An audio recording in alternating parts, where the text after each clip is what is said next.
Okay, you should have sound now. I forgot to switch my audio settings. Um, like I was trying to say before, we are on the wildfire that is between Borger and Stinnett, Texas. The fire departments that are trying to fight this fire cannot get down in there to fight it because it is in the Canadian riverbed. So they're trying to route air resources to this fire from Amarillo and from the Lavender fire, which is to the west of here, so that way they can try to at least control it, so that it doesn't get out of hand. Because if it gets out of hand and it gets up out of the riverbed, then it's going to get even harder to fight because it's going to spread a lot faster. So they're trying to route air resources over here to fight the fire.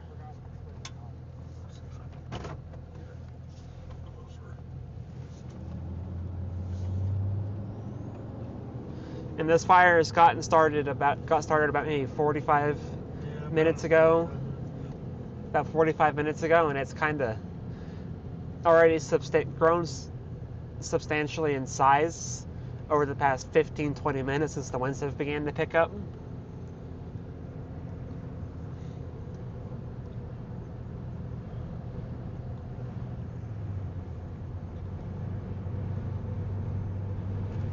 Lake Meredith's right here to pull water out of it. And Lake Meredith is just to our west, so they could pull water out of it for air resources if they can get air resources over to fight this fire. They're working on it. And they're working on trying to get people over.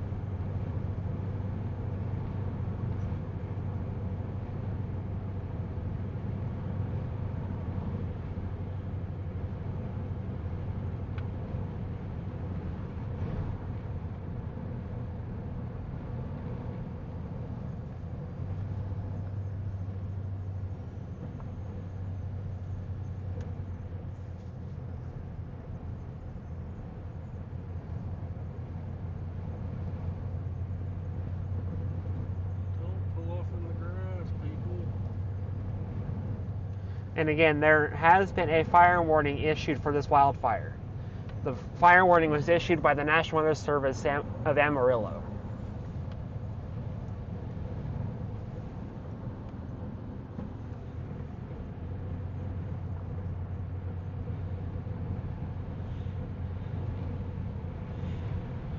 The fire warning states a dangerous wildfire was located 5 miles north of Borger, moving rapidly northeast at 3 to 5 miles an hour. Areas impacted are Highway 136 between Borger and Stinnett and locations along the Canadian River east of Highway 136.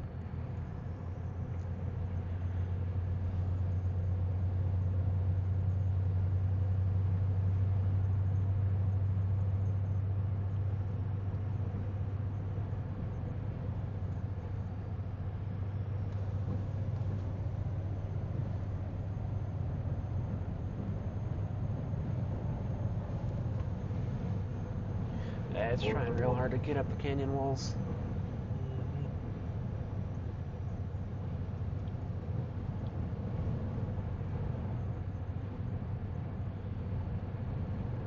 If it does, it's going. Yep. Don't pour over there.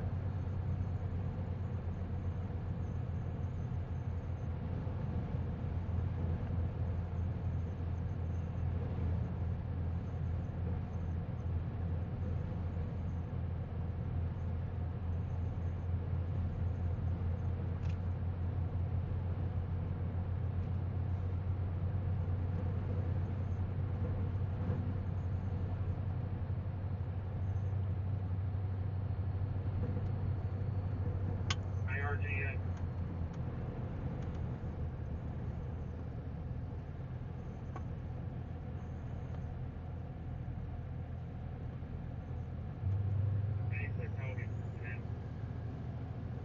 Go.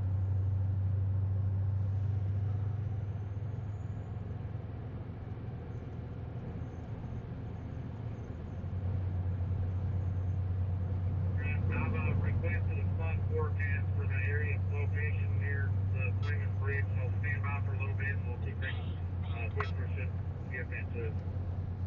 Colby, you're broken up real bad. Repeat.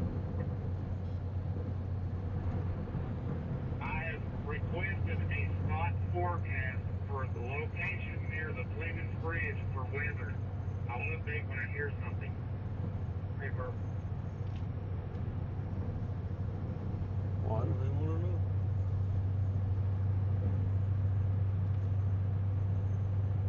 Zero 06, 705, we got clear on traffic about highway that can open up. Okay. I'll let it know. If they do, just let me know. Everything I want.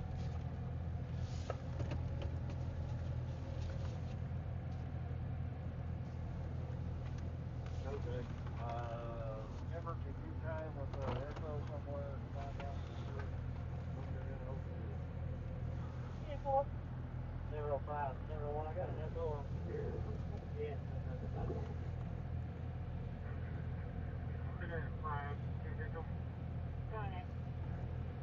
Okay. Get the command said that they were supposed to open it up coming from Borger. So I'm assuming that they should be getting the message. So We do see a line from whom we are unknown if it's AR fire, but we will investigate and get back to you.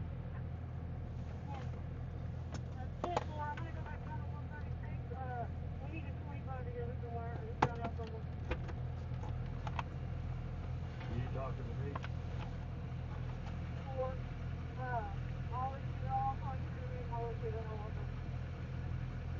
It will.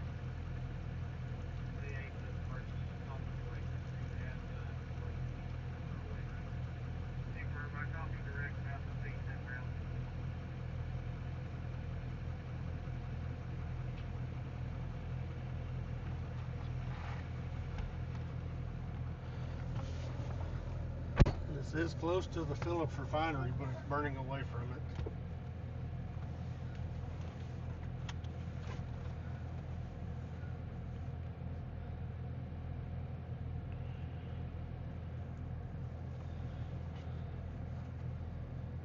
And again, we are on the wildfire that is between Borger and Stinnett, Texas. This wildfire got started about maybe 45 minutes ago to maybe close to an hour ago. And this fire has grown substantially in size since we got on it about 30 minutes ago. There really are not that many structures down here, but right now the fire is in a riverbed. It is in a riverbed along the Canadian River, and it's very hard for the firefighters to fight this fire. So right now they're trying to get air resources relocated over to help them fight this fire and to help them control it.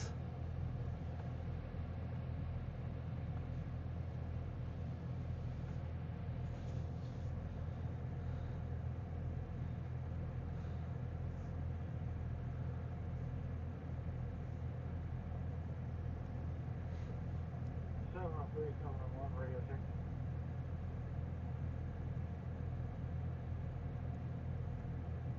703, you're Jim. 10-4, 1927, just past exit 99, heading north. Awesome.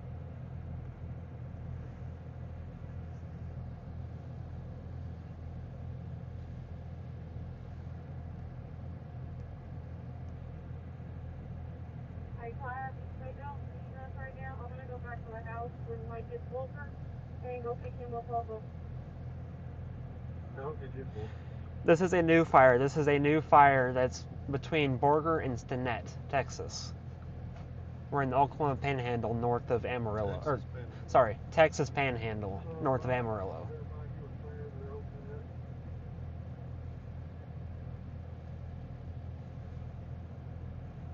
Yeah, 10-4, it's open.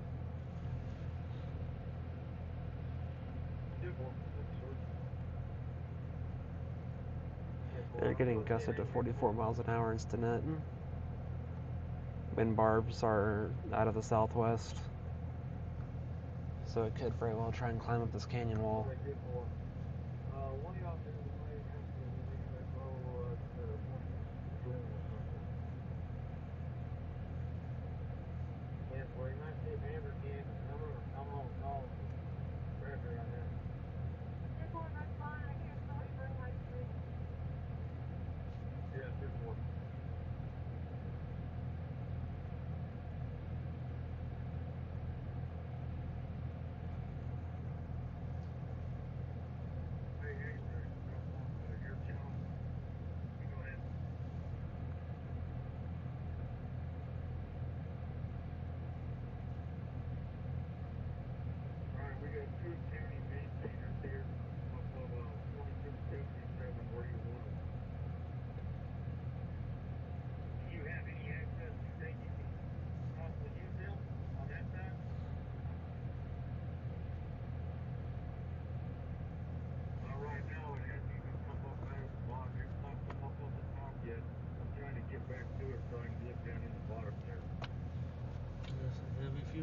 Yeah.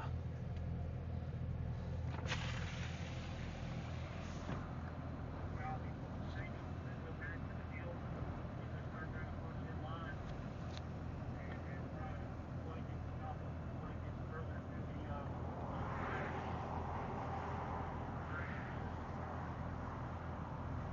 Like to say the trucker's gonna freak out when he wakes up.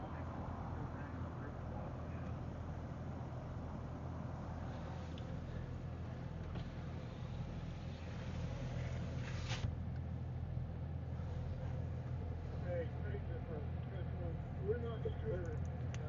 This is about 2257, but we're not sure there's a zip line down on the river, so there may not be something to it. Copy.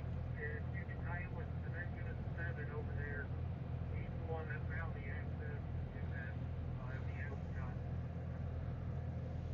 You can have to see the time with us over like 2277. And if not, I think we ought to tell it to 2277 if there's ways that we can impact. Stay firm on that.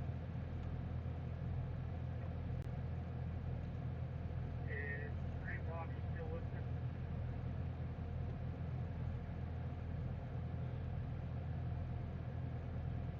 Bob, 431, stand by. Go ahead.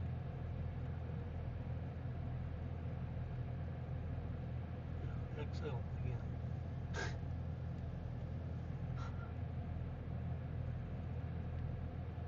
Hey, talking with truck, improved 2277 with this dozer and maintainer out in front of this, trying to get a good stopping point. Good with that? Okay, I'm sorry, say again.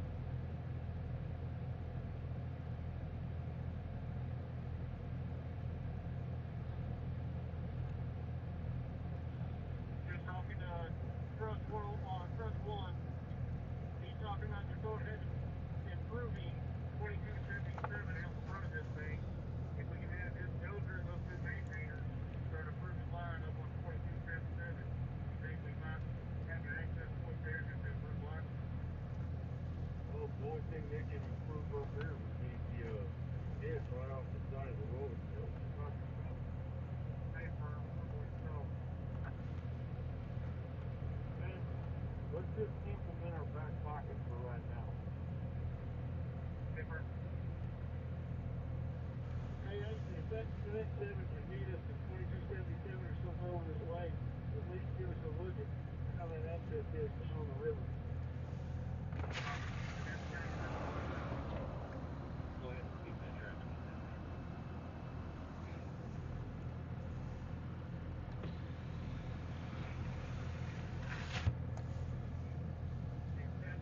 Tie in with truck one with the dozer into a field space and maybe show him what you were talking about improving that line. I appreciate it. Okay, we are headed back to him now.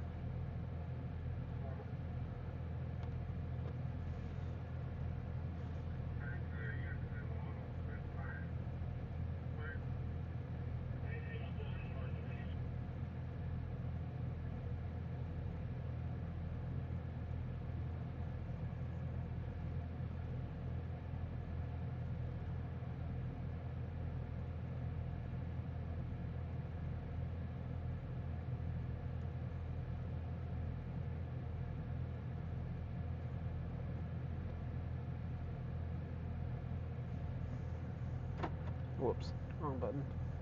Oh, that's getting really bad now. Pretty much now, almost all the way up through the big hill. This was 11 foot further. Daddy was still guarded. But or so bad. There may be a couple places we can use plane in over here on this side for the maintainer. Check it up all the way around the edge of the riverbed. So, I see the TFS did that send them our latest intersection. Those are 7 inbound west on 1 alley. Central Unit 5. Yeah.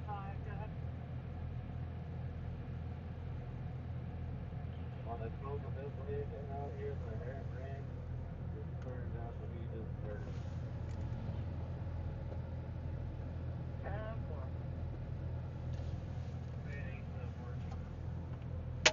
Go ahead, Archie.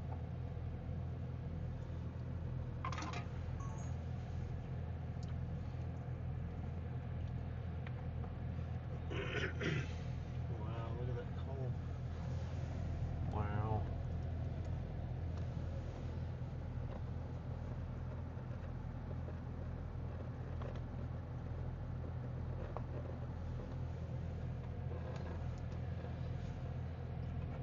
Yeah, he says over here on this south side of the bridge, it's just a very nasty kind of flaming fire.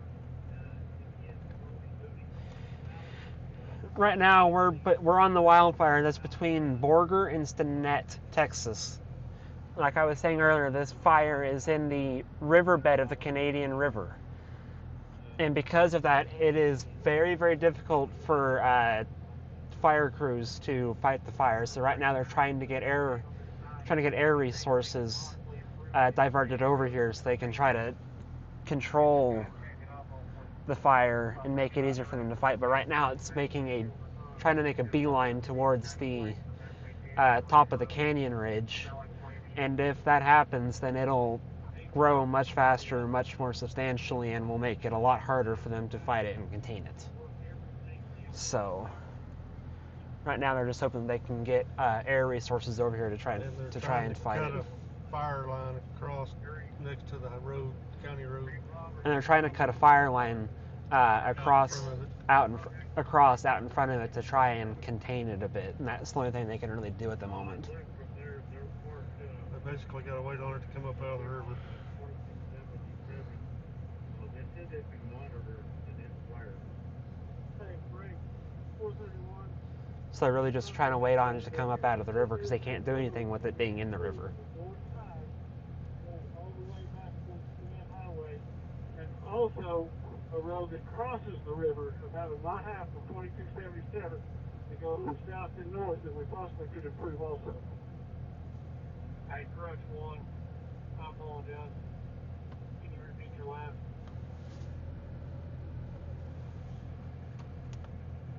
The landowners down here say that there is a dirt road on the north side of the river that goes all the way back to that highway that they could improve, and also a dirt road break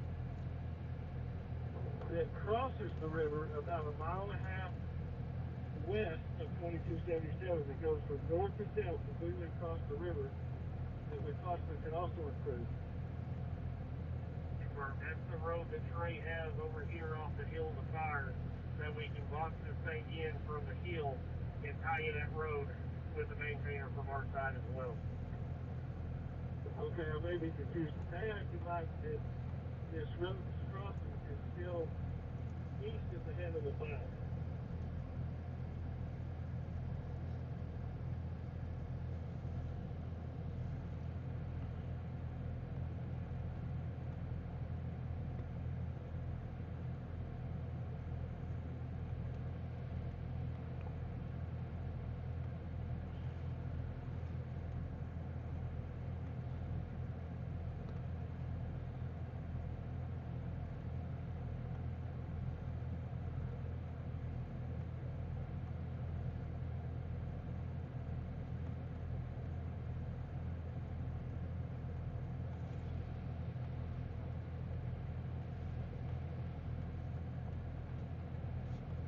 Hey, Crutch One, if you can work Silk Road that you talked with the landowners, I want to move these tenders back towards me, and let's box this in on both sides.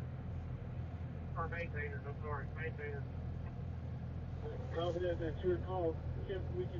Toby's gonna go check out the road, and if we get across, I've got another dozer with me, landowner dozer that we may try to improve that crossing if we have time to. 10-4, thank you. Chick County tenders, got your ears off? Chick County maintainers, correction.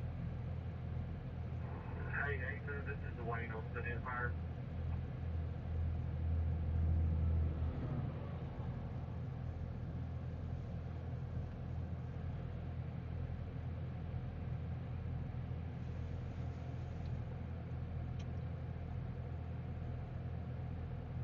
Blaine, if I can get your maintainers back to the hill of the fires at the Canadian River Bridge, we're going to try and improve some of these leaf roads heading east from here and try to get this thing boxed in. Trey's on the left side, he's on the right side. Trey on the left side of this fire says he can make it almost all the way to the Canadian River Bridge off of his road. Okay, hey, so what we got, I got 4 maintainers that are fixing to be at the south end of the bridge. And then I'm going to have 4 maintainers on 2277 over there, so you can use them however you want to.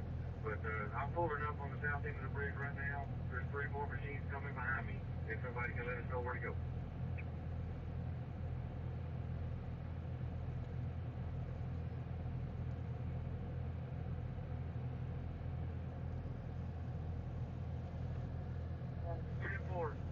And it is really trying to make a run for the canyon, for the top of the canyon. On the south end, that worked at south flank.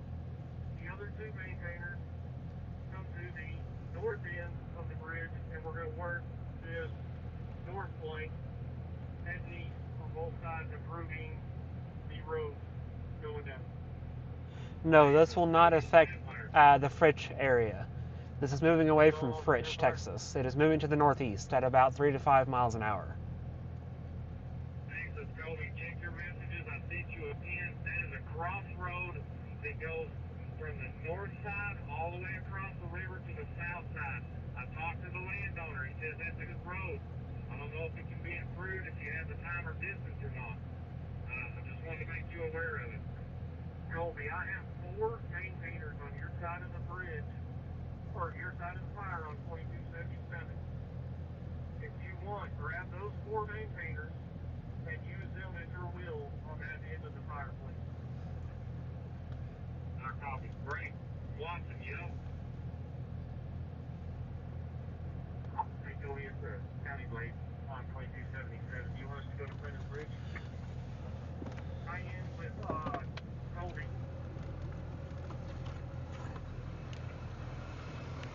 Blake.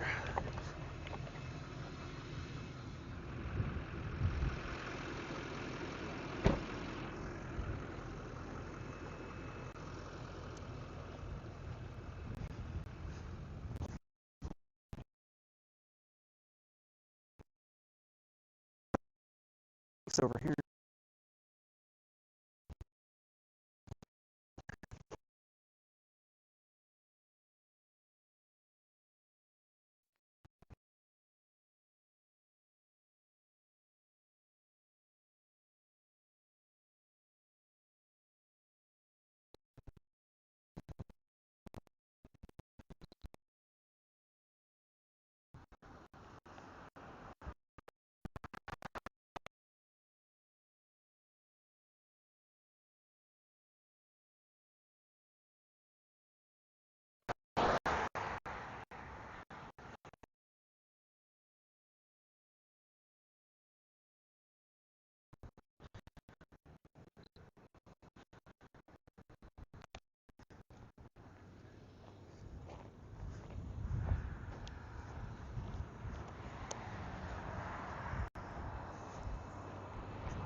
Go for it.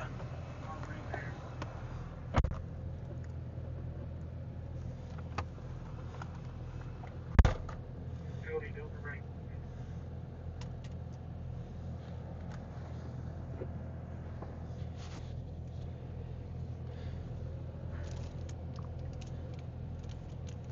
No, there they are. My things came out.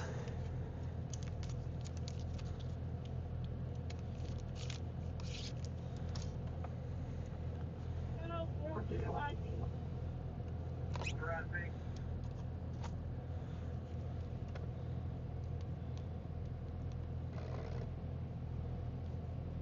Got Joe here with Enterprise Products, but they got a line there.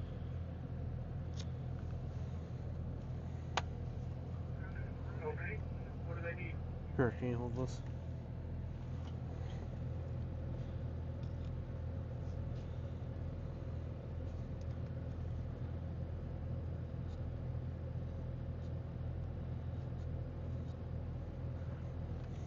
You need to get into the gate, use your contacts, because they've got lines above ground over there. You're good.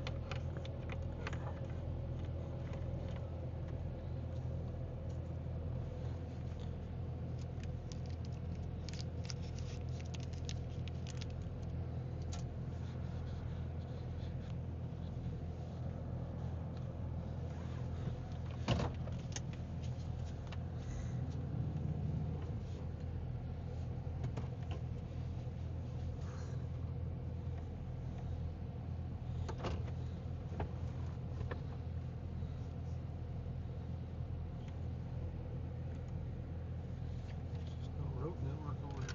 No, there's not. Hey, Dwayne, Oh, 431. here. Mine's charged.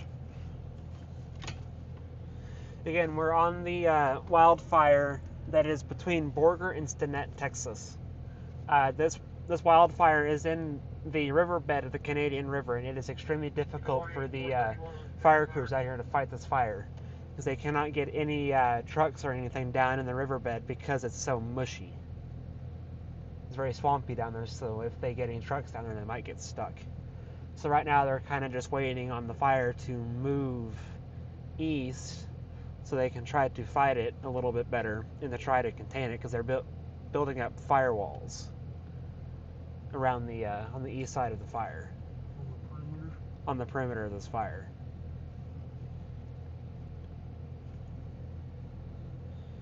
And it's also quite difficult to get to a better position with this fire because there's not much road network out here. And the roads that there is, they're being blocked off or utilized by the fire crews out here.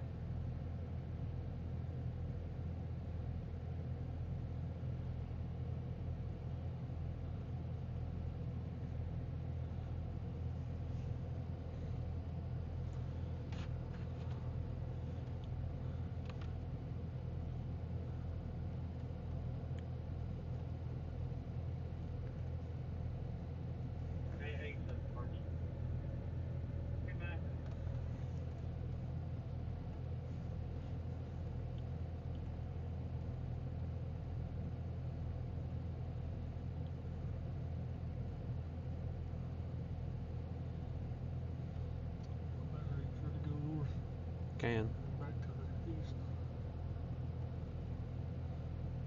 There's a road coming out of Stinnett, north of 2077.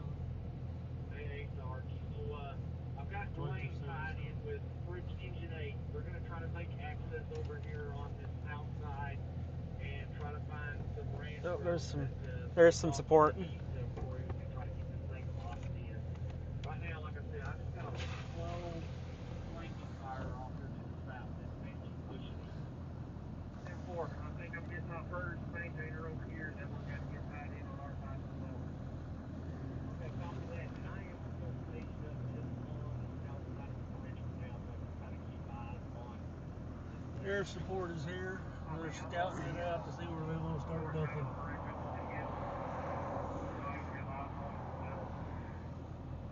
431 Unit 5.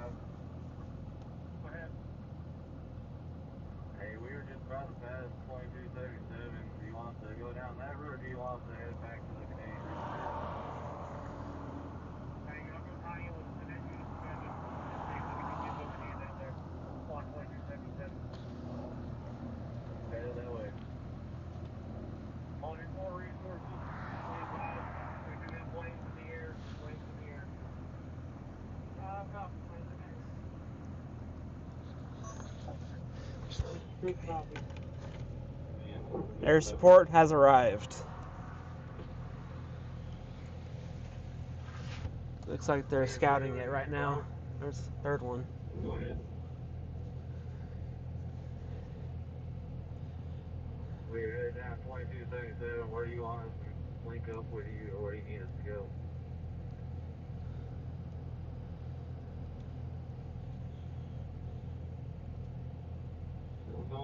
got some people scouting the potential line right now in the river bottom. We're just kind of stationed on both sides of the Plymouth Bridge right now. Something's getting lit up over there. We don't got a whole lot going on. Angela. Hey, so Kobe, man fire. Go ahead, Kobe.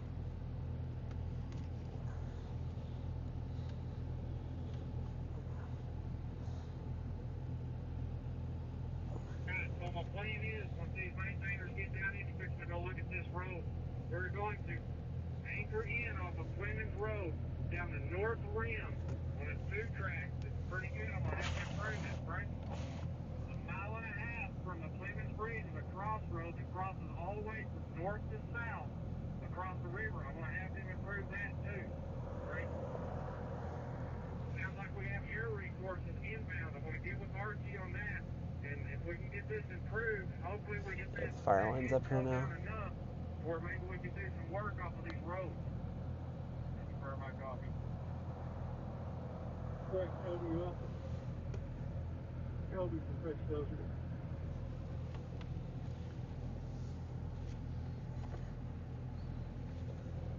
And the fire line also appears to be moving back to the northeast again at a pretty rapid rate. You can start to see trees catching on fire again, and a lot more black smoke with northeastward extent.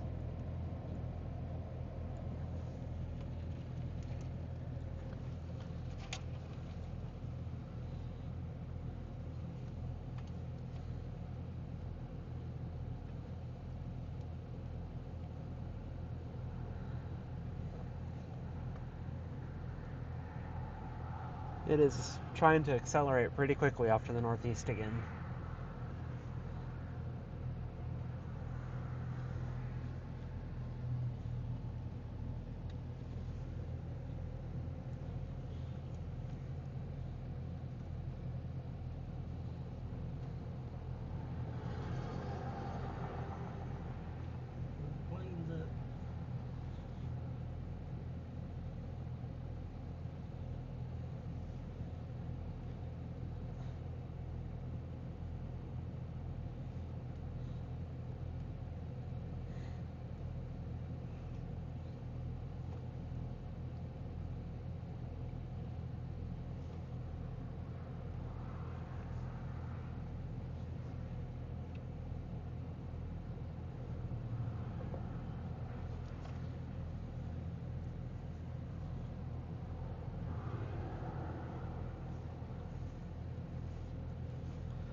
Yep, I see it.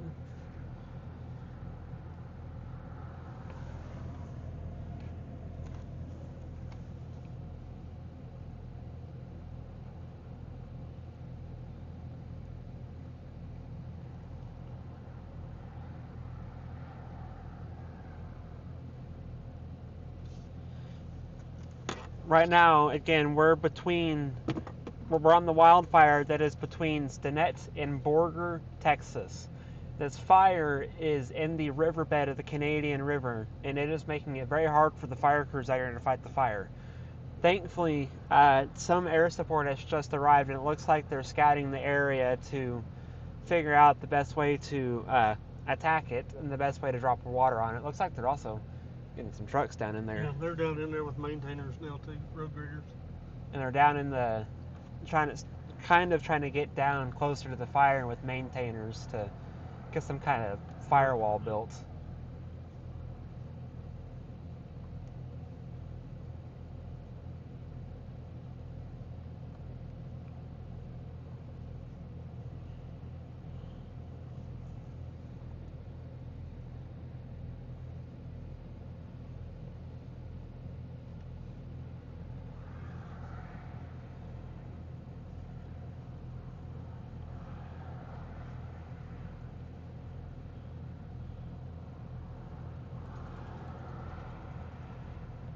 Stay here or make a move. Let's make a move.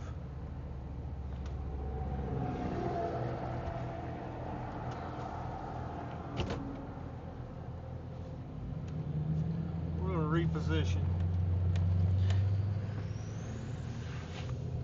we're gonna see if we can get a slightly better position on this fire.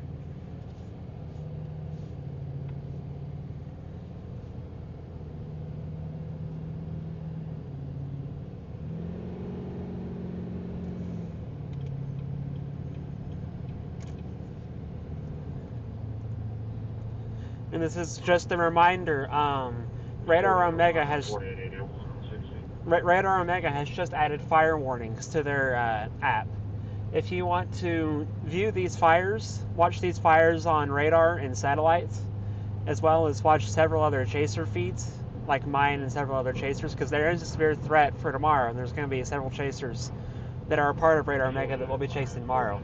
You can download Radar Omega using the links for Apple and Android in the description. It costs $9.99, and you'll get access to all of the radars across the United States, including some that's over in Guam and a couple other countries outside of a couple other islands outside of the United States. But by downloading Radar Omega, you can view this fire as well as several other fires that are ongoing across the southern plains. And you can also view all of the fire prediction center outlooks, all the storm prediction center outlooks, and they're constantly making updates to make that better for the user experience, and continuing to add stuff. Like they just added the fire weather warnings to the app.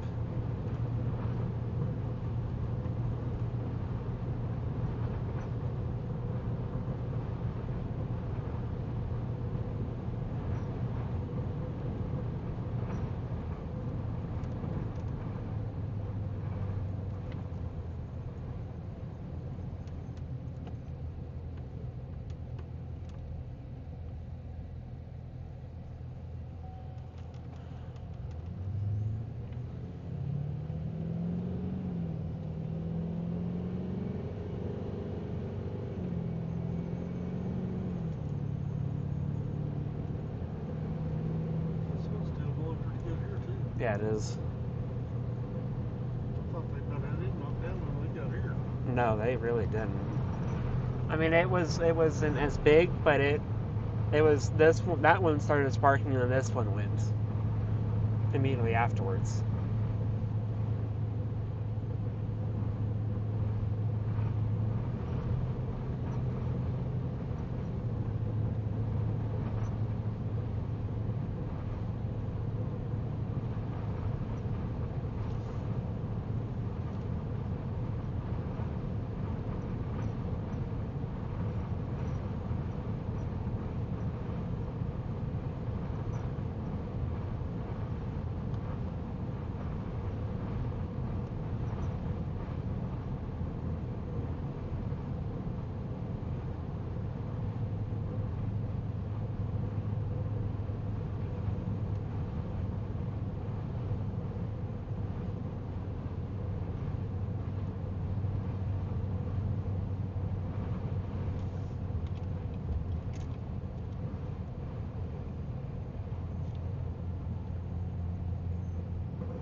Yes, we do all types of storm chasing. We chase severe weather, tornadoes, floods, winter weather.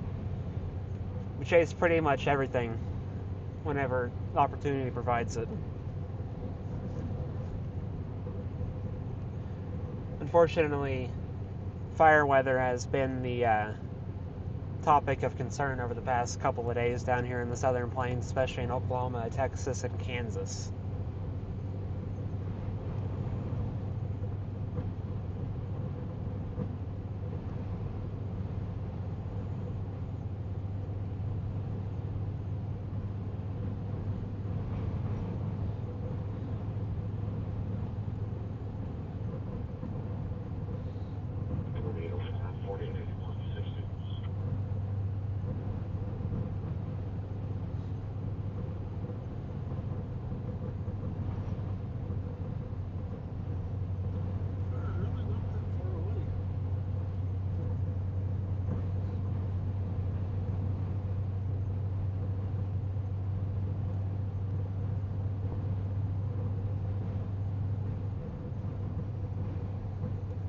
Right now, we're trying to reposition and get a better view of the wildfire as it moves to the northeast. It attempts to move out of the river canyon and up onto the open grassland.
If y'all will look at these flags, The flags are you blowing. can see what they're dealing with. Winds are blowing about 20 to 30 out of the southwest, which is blowing the fires to the northeast. And you'll get occasional wind shifts that completely changes the direction of the fires too, which makes it a lot harder for them to fight it. Which is what we saw yesterday on the 43 fire up in Woodward. Winds were blowing 50 to 60 miles an hour out of the southwest, and then immediately turned and started blowing out of the east.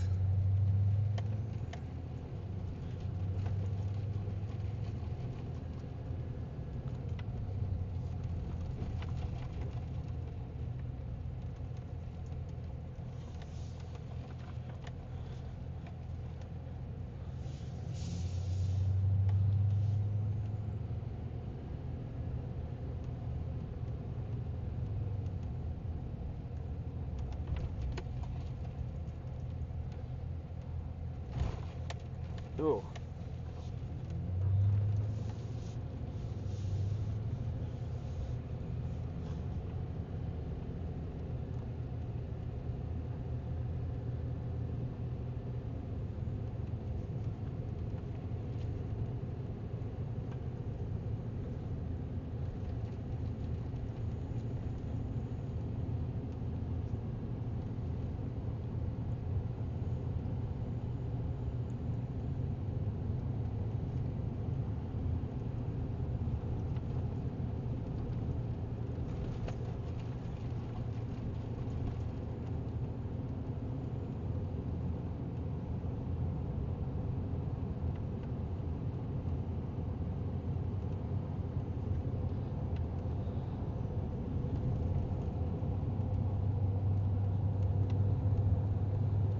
See it over there now. Oh wow. Wait, that's a separate fire? No, Is it not? that's the river bridge right there.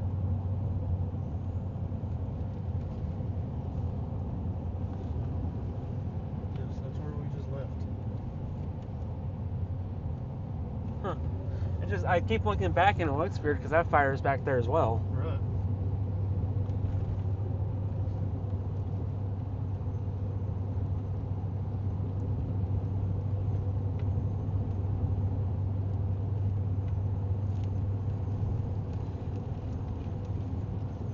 Yeah, we're trying to get repositioned to get a better look at where the front end of this fire is at.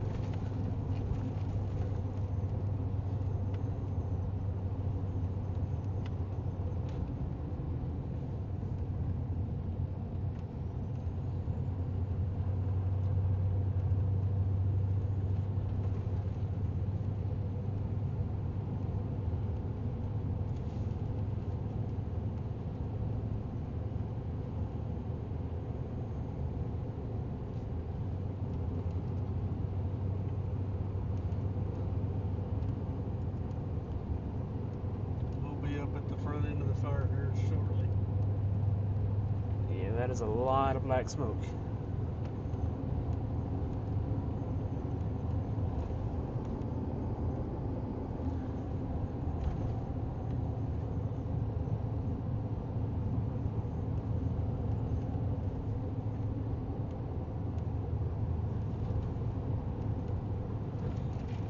If it ever comes up out there, there's a lot of short grass that's going to go fast.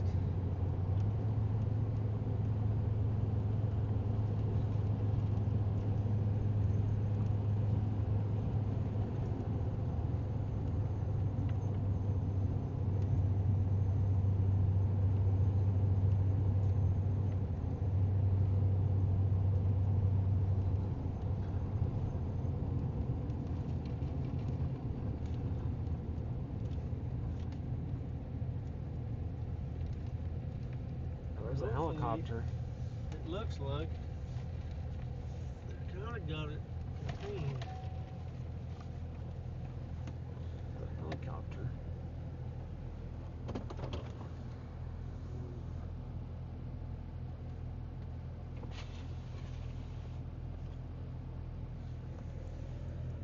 I don't know. I don't know where the airplane's went. I don't know either. Maybe they're scooping water. It's kind of what I'm wondering.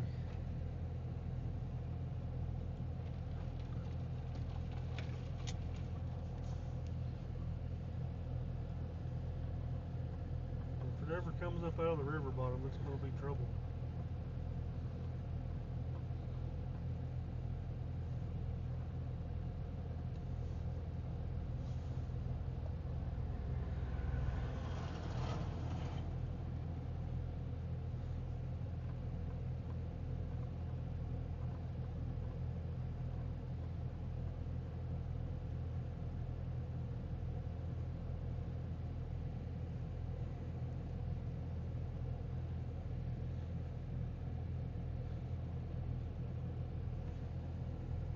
No, I tightened it up a little too much.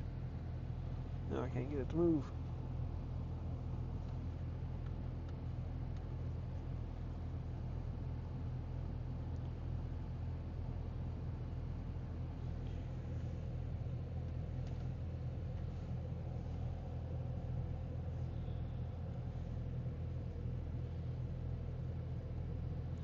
It's not really contained. It's just the fire crews can't really get down and fight the fire because it's in the riverbed of the Canadian River. So it's very, very difficult for them to fight it.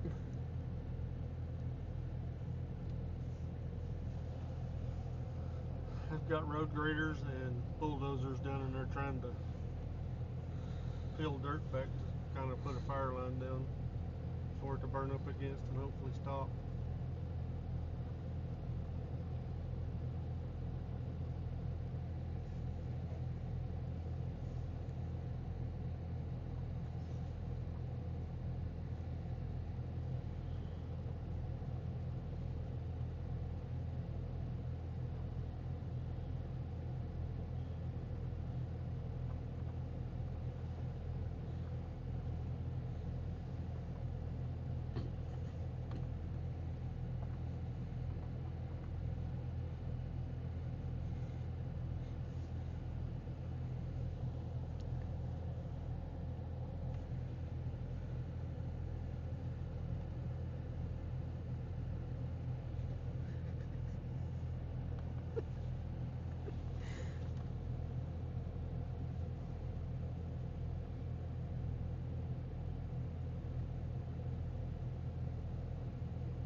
And if you guys haven't seen it, the Woodward fire, the 43 fire, ended up burning parts of a Mesonet site on the west side of Woodward yesterday.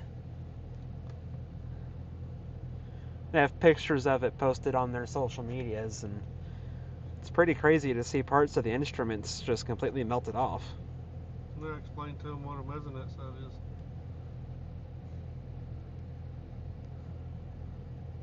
That's where they collect data for wind and humidity.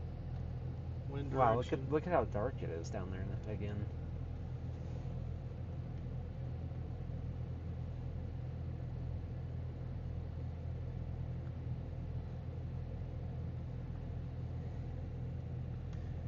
Those aren't buffalo, those are cows. That'd be funny if those were buffaloes, but those are just cows down there.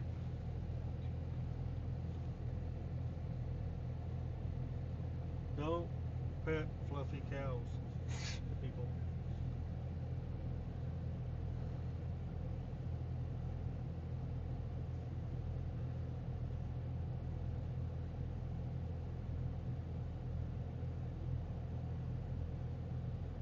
Yeah, that's a heavy fuel load down there where that's burning. Yeah.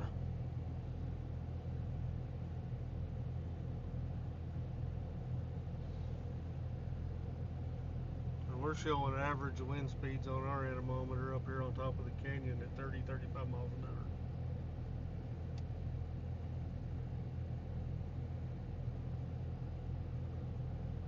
Yeah, there's a whole lot of cedar trees down in there and a lot of shrubs.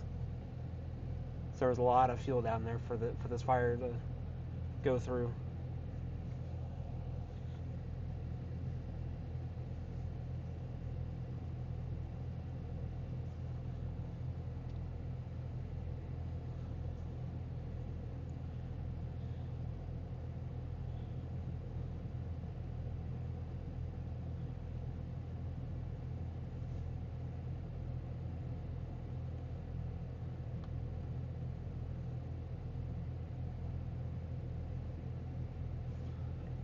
Luckily, once it gets to those canyon walls, though, there's not a lot of vegetation on those walls.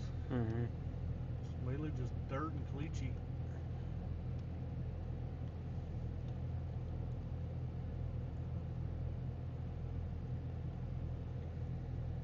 So I think that's helping kind of contain it down in the river bottom.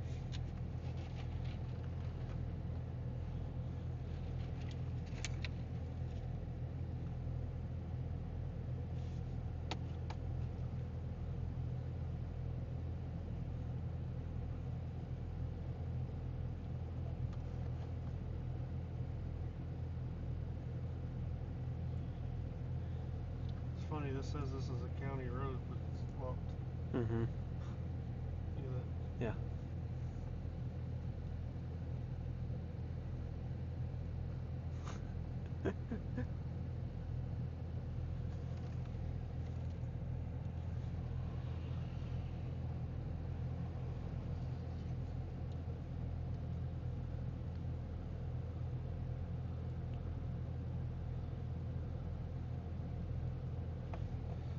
I don't know where the air support went.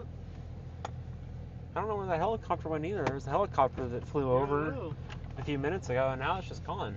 All of the air support's gone. Can you see them on your thing? I was just getting ready to look.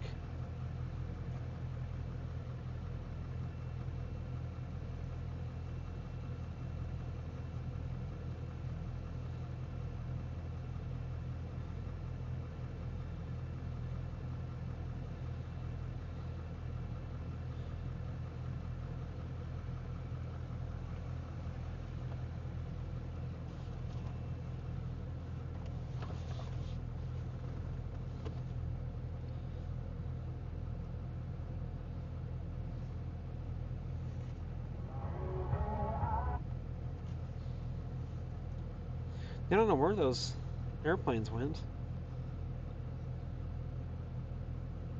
I have no clue. I don't even know where the helicopter went. I almost wonder if that helicopter was a rancher. Could have been.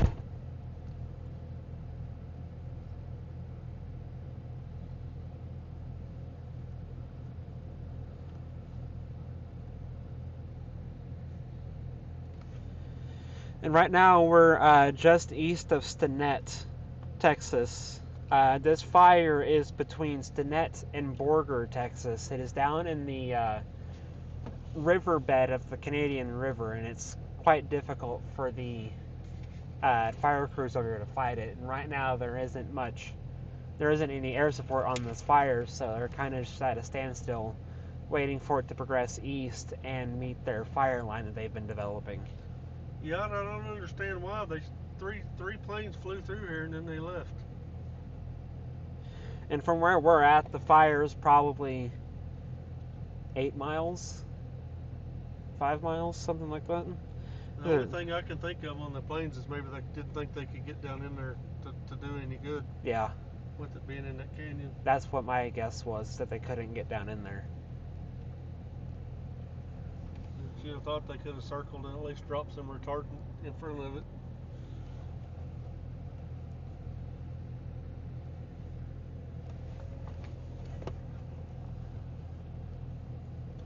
But that's why they do it, not me. Yeah. They might have went back to Amarillo. They could have.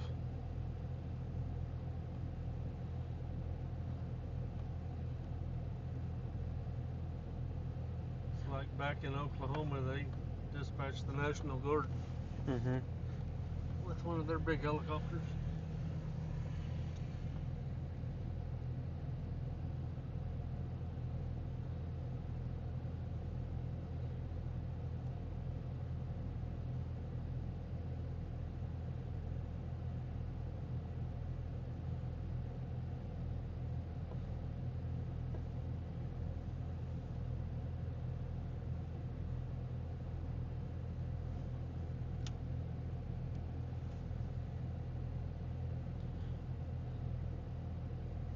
I wonder if they switched to this and that.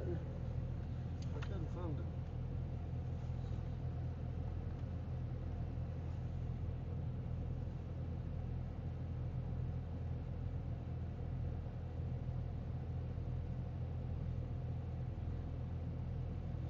Oh, I see it. I just searched up Hutchinson and it just comes up to Borger.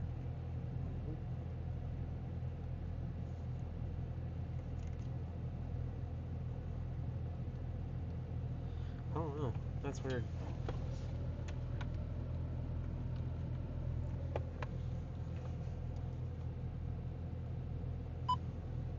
All safety instructions, local emergency management officials. Do not drive into smoke. The National Service in Amarillo has issued a warning at the request of Hutchinson County Emergency Management. Well, Corey, as you can kind of see, there's not much green around here. It's all yellow because we're in a drought up here in the Panhandle. We've received a little bit of snow, but really no rain up here. And the rain that they have received wasn't enough to knock the drought down, so.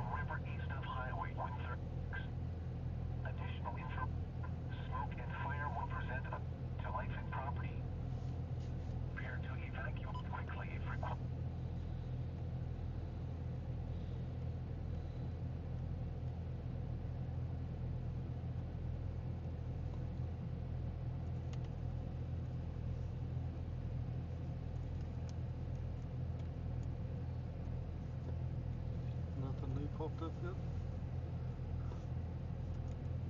I'm just updating. I'm getting ready to check.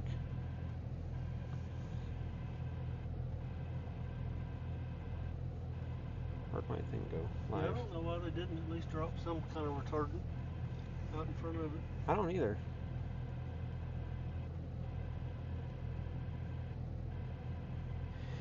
It's going away from the plant, Katie.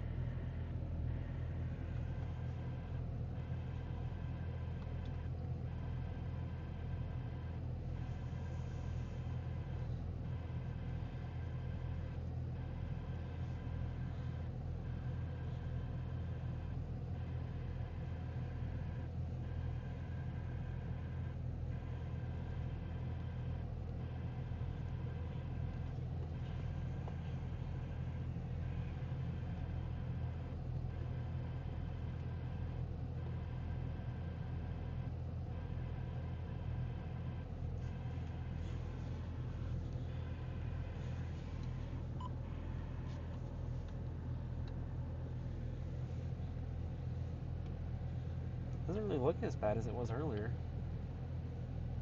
Well, it's like they've kind of got it contained. Yeah. Until it comes up out there. If it can. Because say those hills, the side of the canyon is all dirt. Mm-hmm. Not a whole lot of vegetation. I think I'm gonna go back down there. That's what I was just thinking as well. I just kind of wanted to get a perspective from this end. gonna make another move.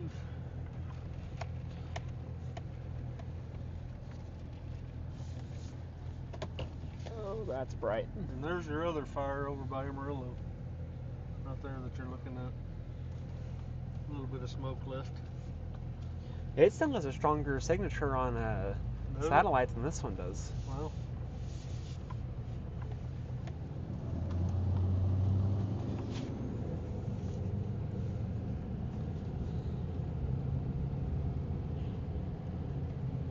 but that's still 50 miles away. Yeah.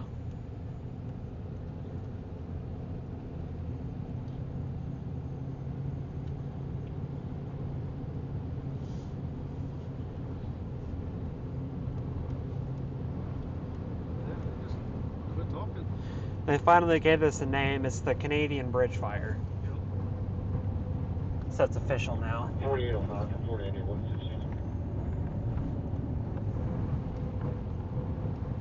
The fire is 200 acres large and is 0% contained. That was 32 minutes ago. Hey, yeah, sorry. I'm very far east end of the river crossing. Let me just. This one's 200 acres? Yeah. Wow.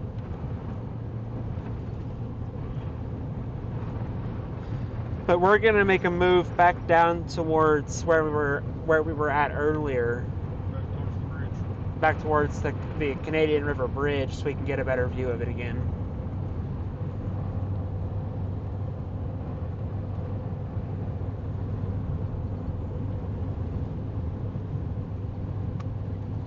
Once again, that's the fire over by Vega, Texas, west of Amarillo that you're looking at there on screen right now. It started before this one. Can you hear me on 15? Yeah, 4. Your other ones are in there. Yeah, just the first ones I grabbed.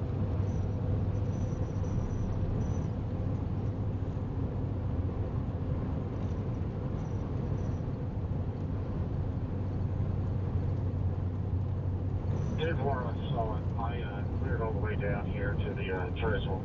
I'm back at the bridge now. I guess I was under misunderstanding. This is not a mandatory evacuation.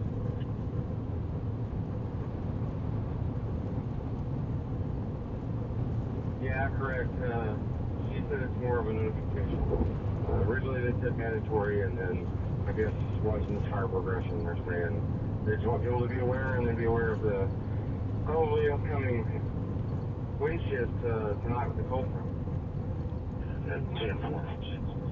I'm back at the bridge. Head back towards you. Yeah, I'm just gonna head back to the bridge too. Give me just a second, I'll call you.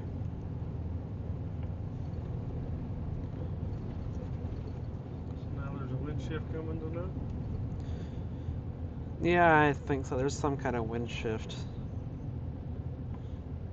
I don't remember how bad of one it was supposed to be. Let me look if I can find my tab. There it is.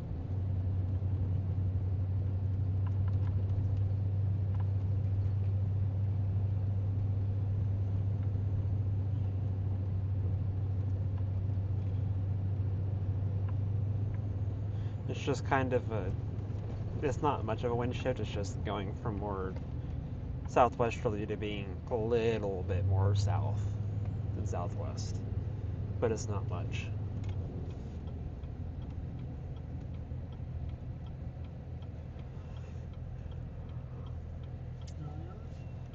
The bigger the bigger wind shift happens in the morning.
There's a chance they could have backed off too, because the winds might be gusting a little bit too hard. That's what I'm saying. That and they can't. Yeah. They might not be able to get it low enough Mm-hmm. to feel like they could do any good. It might all evaporate before it got there. Or blow away. Because they got to get pretty close down in there. Yep.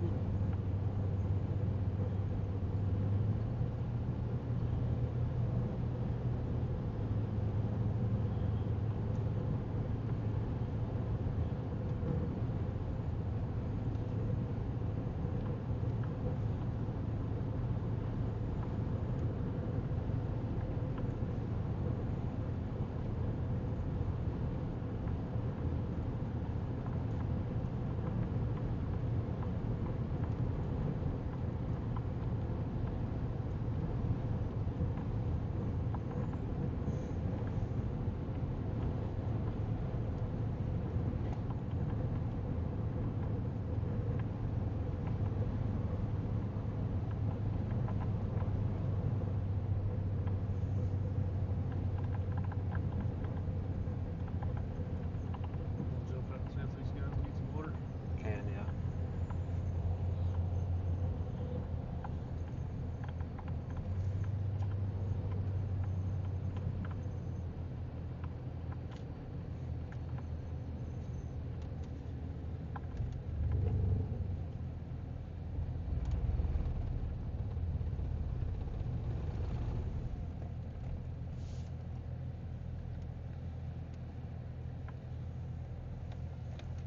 See if they need some water. Get this off.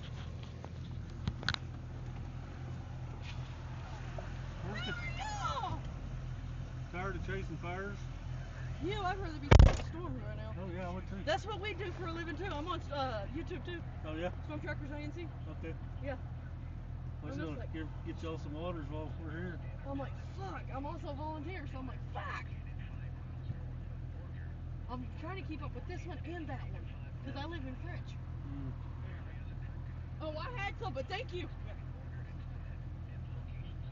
I try to keep a cooler full. Yeah, one of my girls go, hey, Max is in town. Oh shit, I gotta get on Max Velocity's page. So, I'm waiting just more instructions on what we get. Yep. So, can't really do anything right now. Yep. So, they probably have water. So, yeah, I just filled up my ice chest earlier. Hey, this truck's usually chasing. So, This one does too. yeah, I was wondering if I was gonna run into you. So, y'all be safe. Yep, y'all too. So, because I think we follow you too. I'm not sure. Oh, I'm sure. So, He's the brainchild behind it all. I just drive. I'm the French's passenger. He drives. That's right. So, Keep losing on the all right, guys. All right, y'all be safe. Thank you. Yep.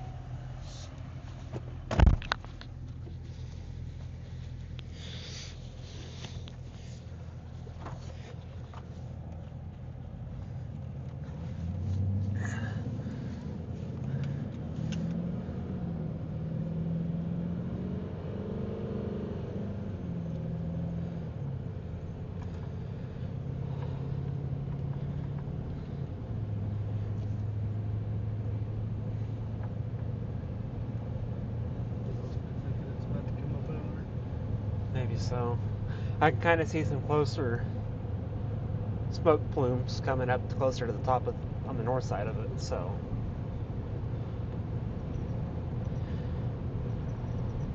She follows you. She lives in French. oh, does she? Oh, is that the one that was commenting on my stream earlier? Probably.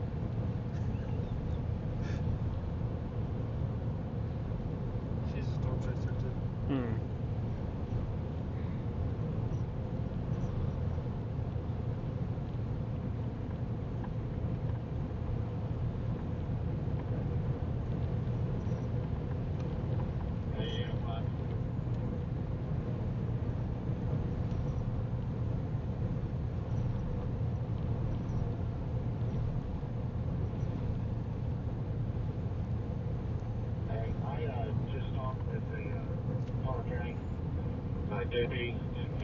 confirmed it is going to be a mandatory evacuation. Oh, it is a mandatory evacuation. Okay? Now, I will let these guys know when I come back through here.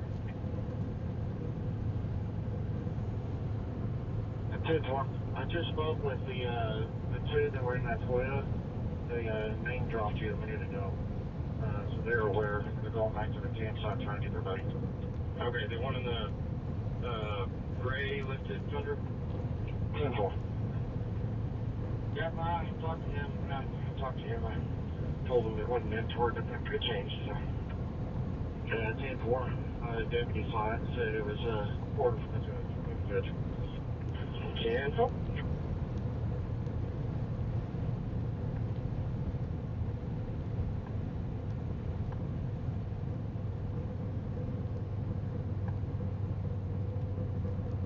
I've got about 3 campsites down here in the east end. One of them's not around. I think he's going to be the ones that are on the dirt box. There's like 3 dirt boxes. Looks like there's a fire starting near Dalhart too. Okay, the last time I saw them, they were Dalhart. west. Southwest side of Dalhart. Oh wow. Talked in 6105. Yes, I did. Fire. He said he was just pulling in by the bridge. Flames. 10-4. Looks like he went further north.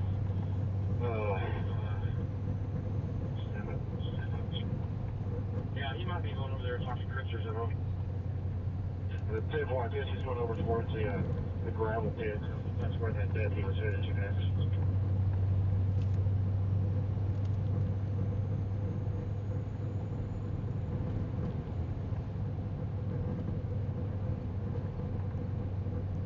Okay.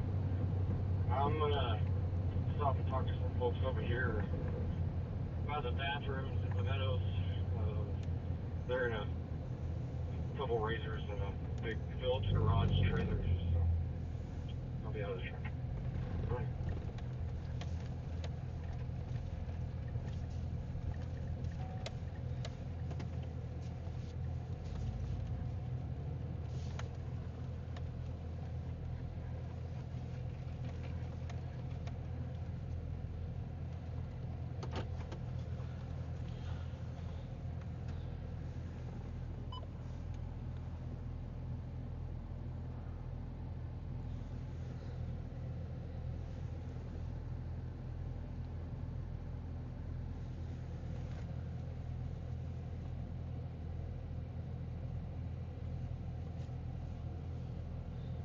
Borger, Lavender.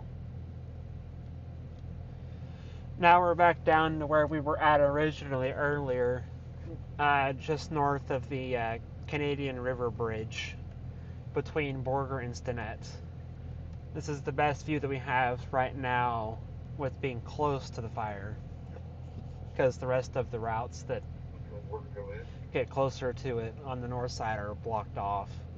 And they also don't want to get in the way of any fire emergency vehicles that come through the area. You get transferred to myself. 10-4.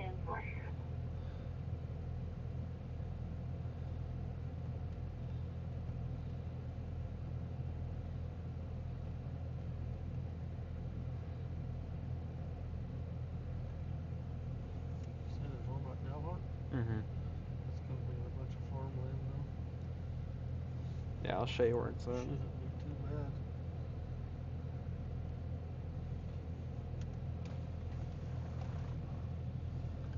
Right off of the highway. Mm-hmm. Right in there. Yep. So that's all farmland. Mm-hmm. All in there. So that's not gonna be much. There's also a fire that has started southwest of Dalhart, Texas, but most of that up there is farmland, so it really hopefully won't do too much, and they should be able to get it under control pretty easily. That's what we're hoping.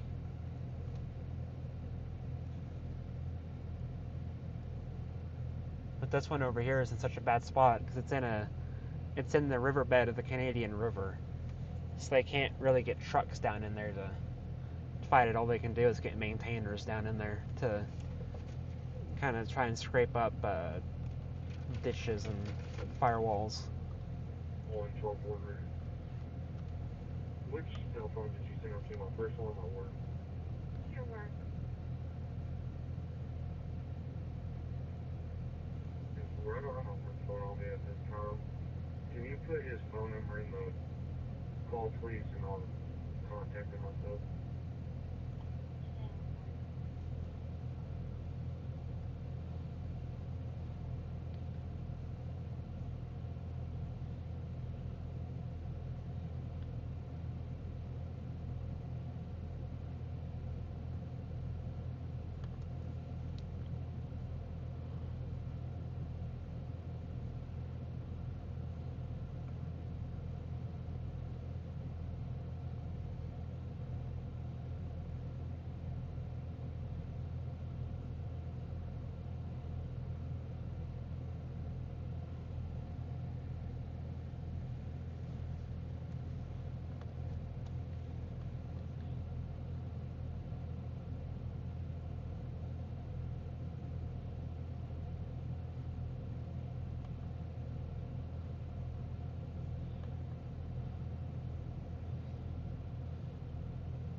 There's a bug splat in the middle of the screen.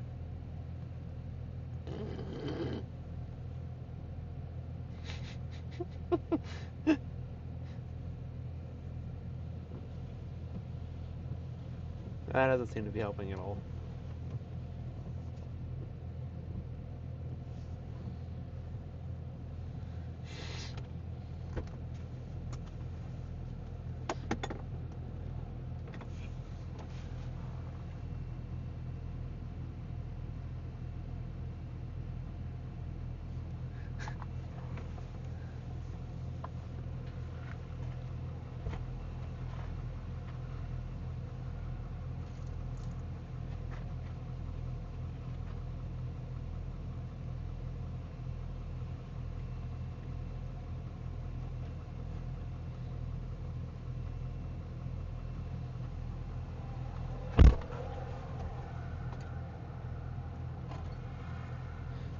Here, let me put the camera right in the middle of it, so you'll know where it's at.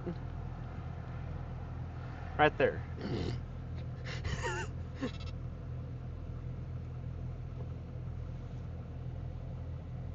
Now it's gone.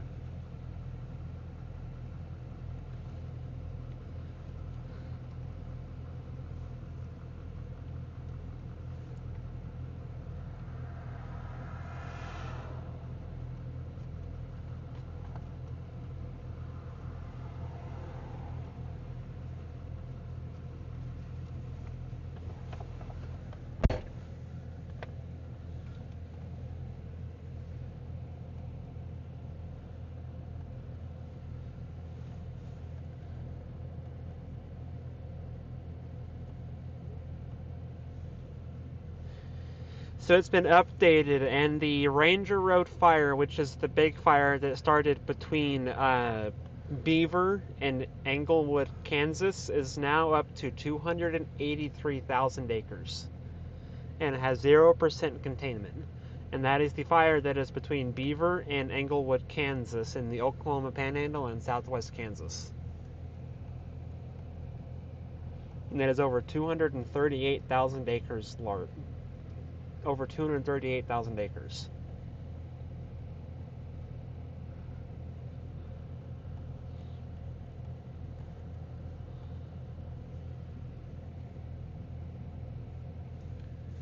They're about to get a handle on this one.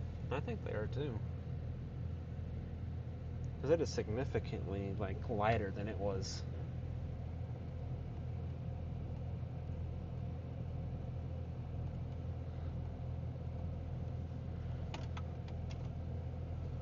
Now what you want to look at?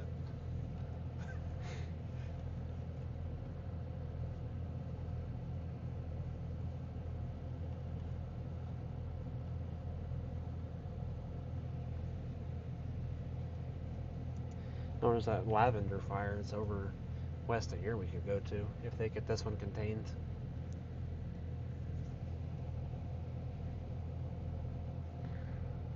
And that's approaching 184?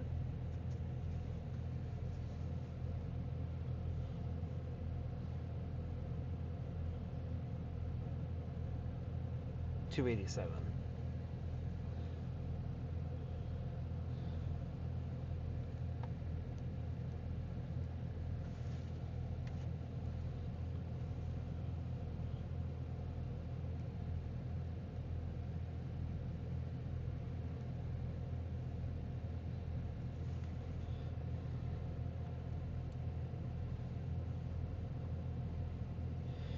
And again, right now we're currently between Stinnett and Borger, Texas, on the Canadian Bridge, on the Canadian Bridge fire that is in the riverbed of the Canadian River. And we're on the north side of the river watching it as they seem to be getting a control of it. There's a lot less thick black smoke than there was earlier. And it's not nearly as intense as it was either. I think I'm gonna go up here. This is about done here, I think. I guess you could cut across through Dumas. Yep. We're gonna go up here and take another look at it.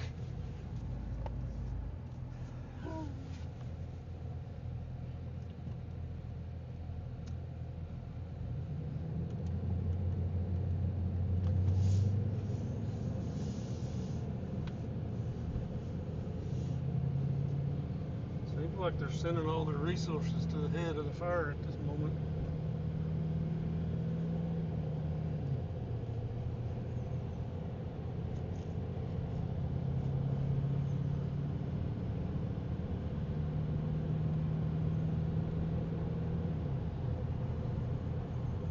Just don't really want to pull off of this one if it comes up out there. Mm-hmm. Yeah, it's on NBC. NBC? Yeah. Another one? Oh, no.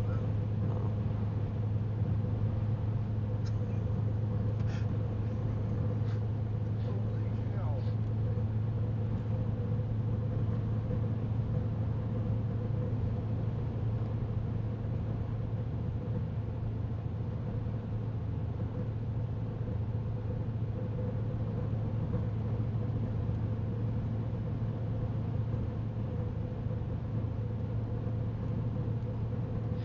The fire is now 10% contained at 300 acres. This one? Yep.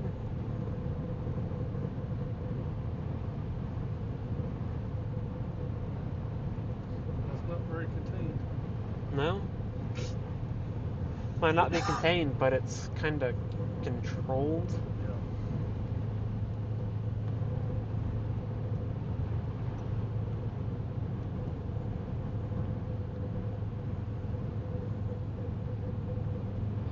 Why is it not sending?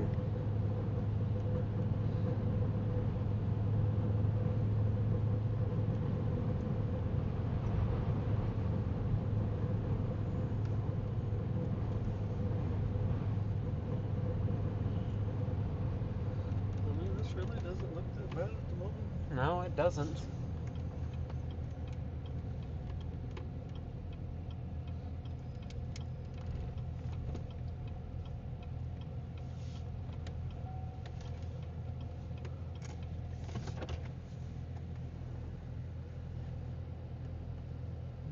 out of the canyon, it doesn't look that bad.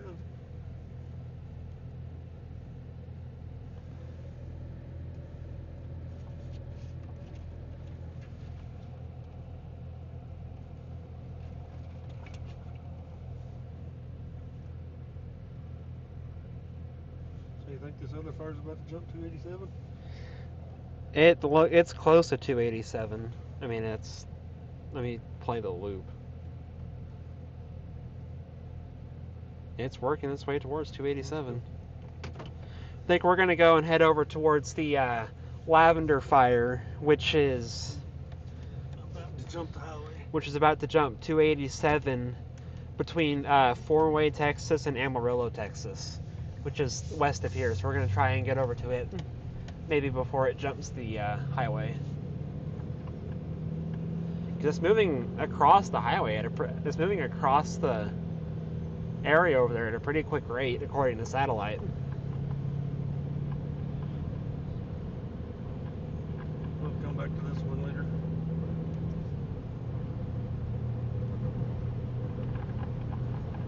So hang with us. We're gonna be on another one in about 30 minutes, maybe.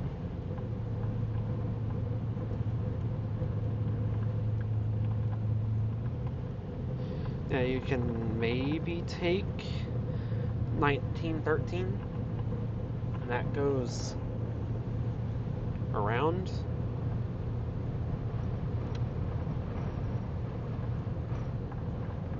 It's a normal road.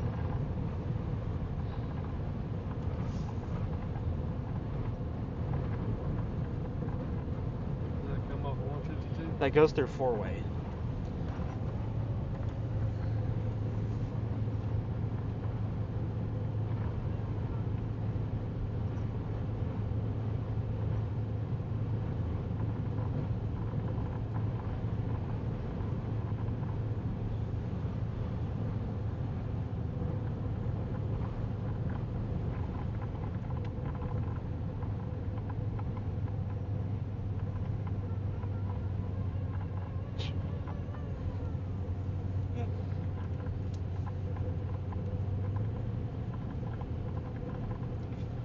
Starting route to Four-Way.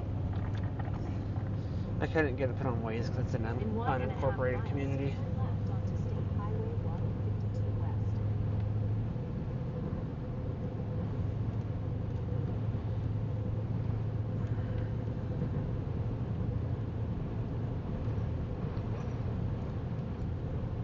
Mom say anything?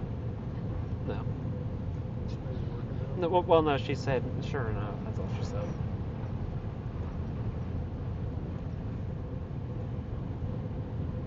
Hit all the majors. Got one more left to go. CBS. ABC. ABC.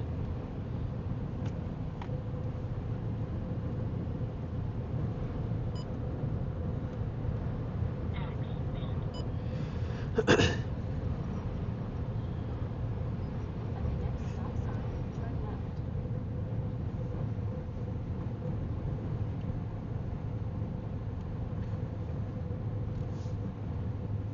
I'm gonna switch over to the other fire.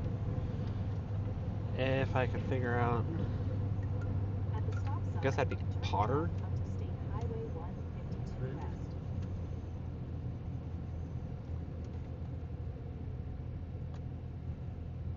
Or is that the Death Smith? Or is that's the Vega one there, isn't it? Potter Smith.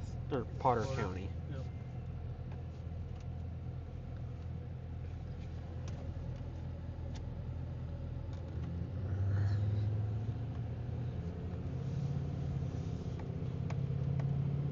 In about 11 miles, turn Hello. right onto Lavender.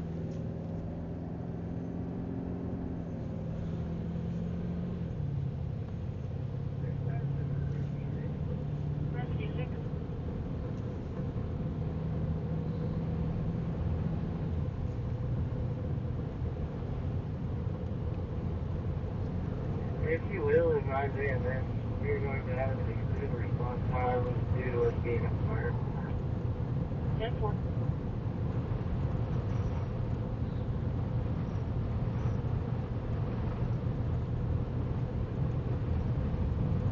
rig.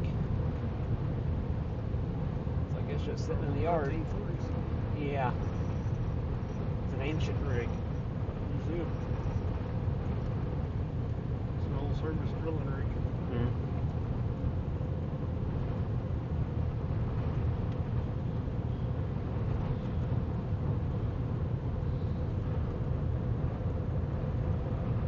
Oh yeah, that thing's cooking. Oh yeah, I see it now. I wonder where Jordan's at.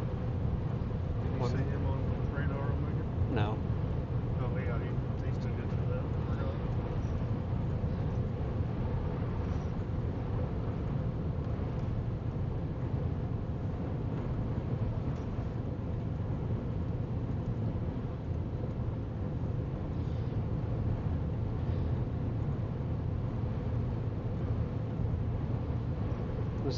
There's not even anybody out here. There's no one live.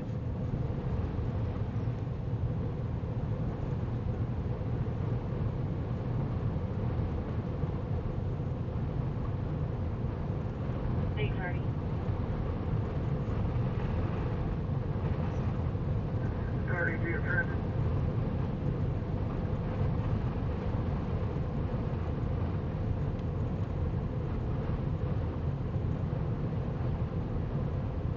I have a call. She said she lives in Riviera Park. I can see the letters through Dalhart fire without talking to us. way off in the distance, I'm pretty sure. Go home to state. Over here.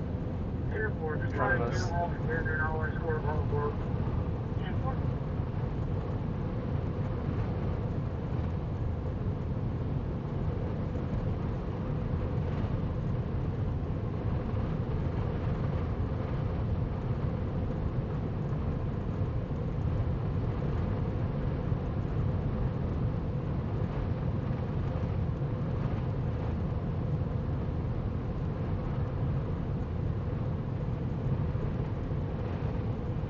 She says there's approximately 3 cars in total this time. They'll be waiting where the block is.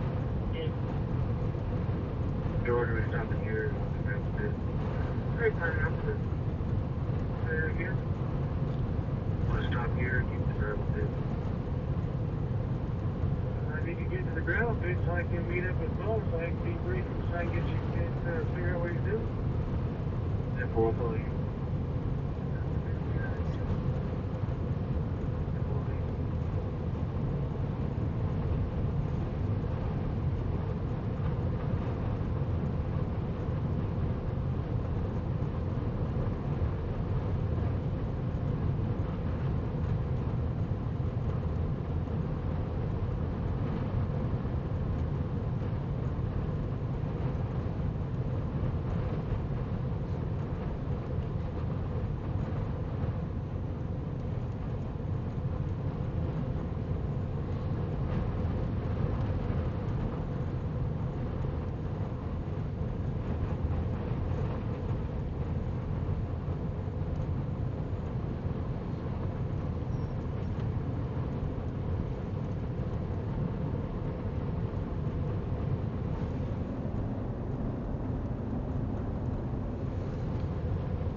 Right now, we're on our way over to the Lavender fire, which is between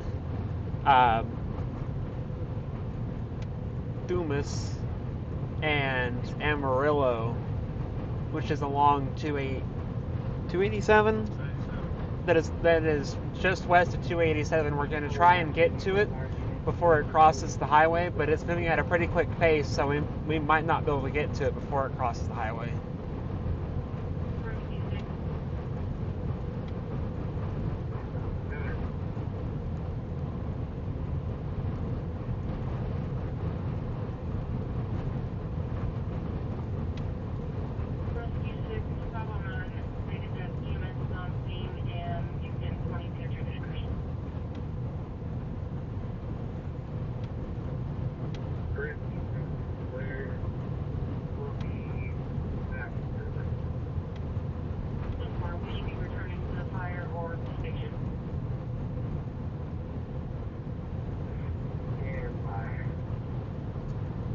In 1 mile, turn left onto FM 1913.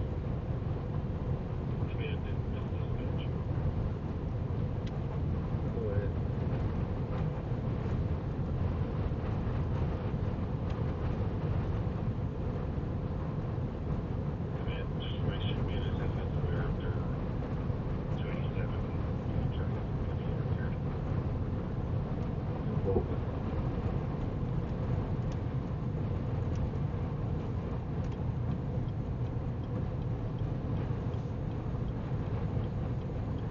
Wish we could get some storms up here. Turn left onto FM 1913.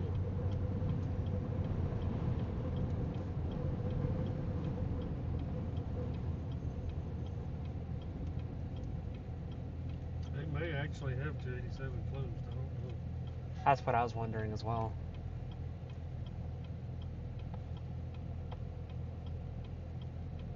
Or they may be getting ready to close it.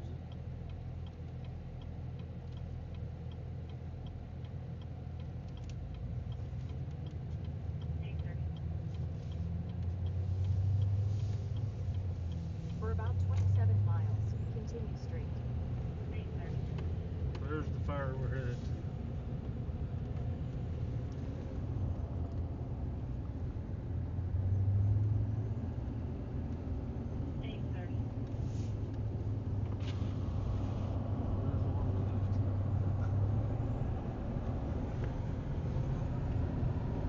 Yeah, it's definitely, they've got that one under control pretty well, it seems like.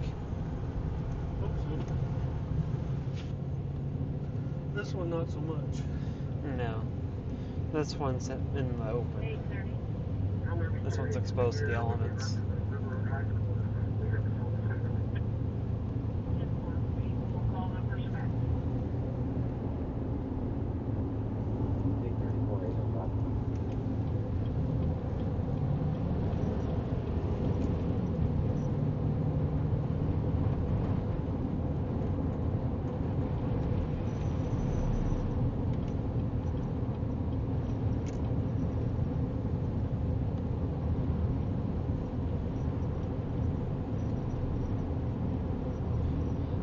No, Michael, we're in Texas. We're going towards the Lavender fire, which is going towards Highway 287 between Dumas and Amarillo.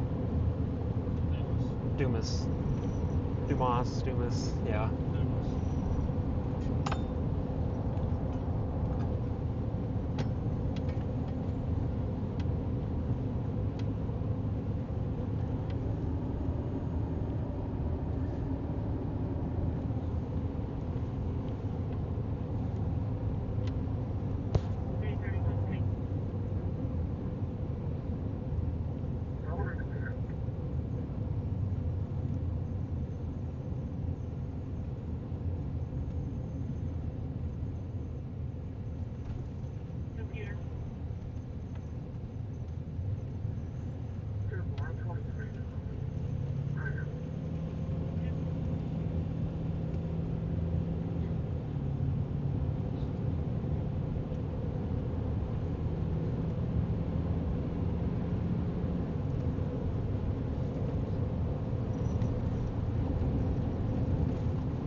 valid driver's license that shows an illegal person.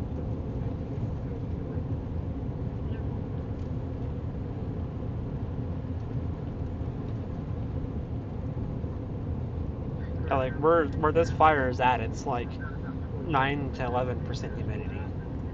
It is bone dry out here.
Holy cow, that's a lot of vehicles.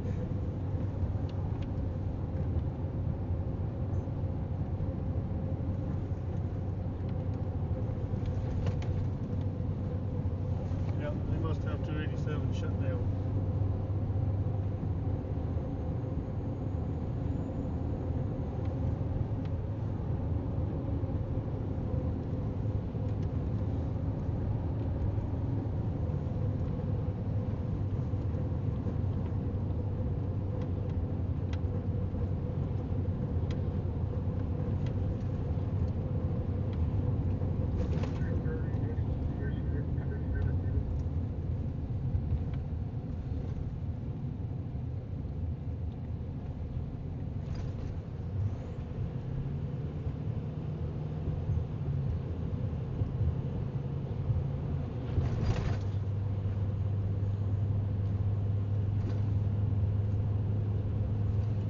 This part of the road never sees this much traffic.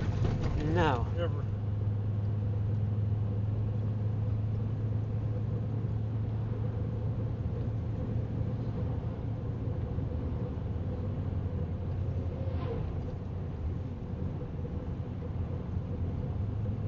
There's the lake over there. Oh, yeah. That's a pretty nice lake. It's a big lake, but it's usually dry. Yep. It's usually not that much water in it.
And again, this is the fire that you're looking at now is the Lavender fire, which is between Amarillo and Dumas, Texas. And there's a lot of traffic being diverted down this back road, which tells us that 287 might be shut down, and they're diverting traffic.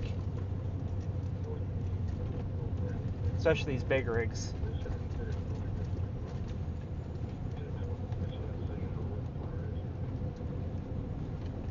Yeah, it's still a half mile to a mile west southwest. And it's tracking at the crossroad. 10-4 is your location is 3 miles from me.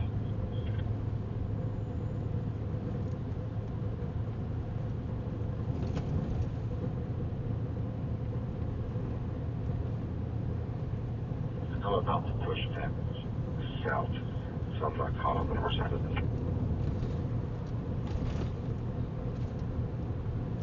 10-4, I thought Phillips trailer's pulling up also.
George, how far out are you?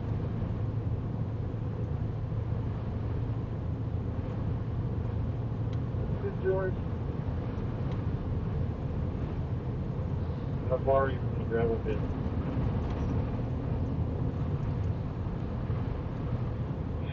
Oh, 4805 to 4881. Good. I am in the gravel pit. We're fixing to move out to 87. Are you going to be in that path? Probably. And I've got your TFS down here with us. Okay, that's the guy with the Tacoma. He's leaving now. George. Yeah, well, just we'll meet him over there at this little staging area inside the Fisher Museum. Staging area where? Were y'all over there by the old Valley Cafe? Yes, we came in at the Valley Cafe and we worked our way up through the entrance to the pit. We're sitting where the TFS dozer trucks are. Okay, well, we're going to start heading back out. Definitely going to cross the path with you. Okay, do you want to pull out to the Valley Cafe or to the River Cafe entrance? Yes, this one for all my guys are gearing up to head. Okay, pull out.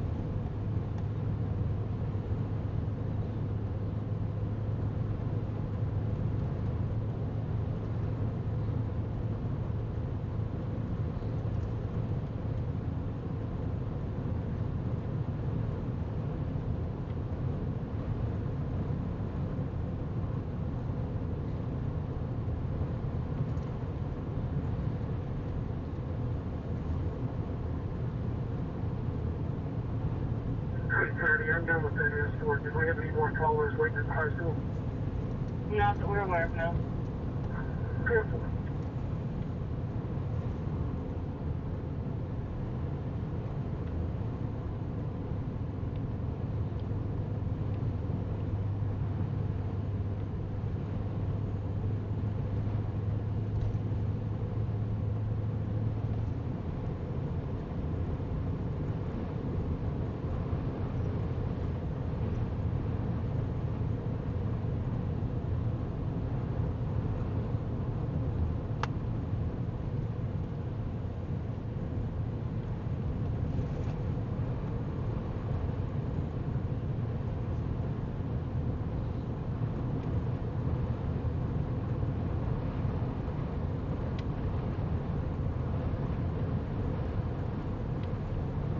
In about 10 miles, Oh. destination is on your left.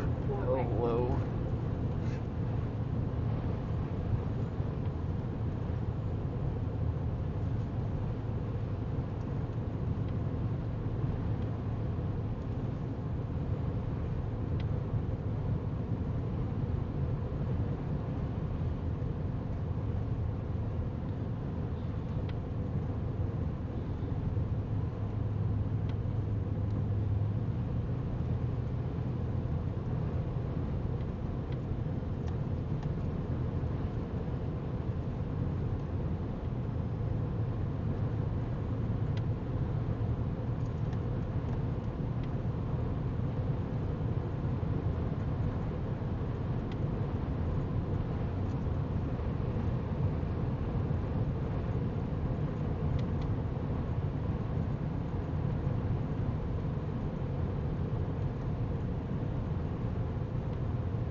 Yeah, this is really the only big fire that's going now.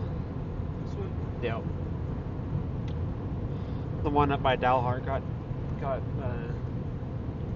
taken out. I figured it would. I was hoping it would. Yep.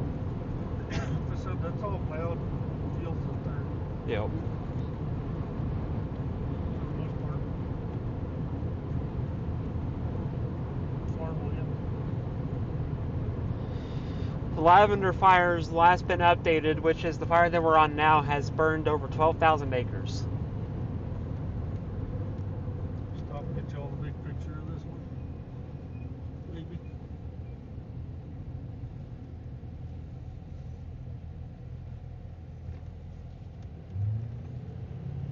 I would just keep going, so I'm about to get the big picture of it anyways.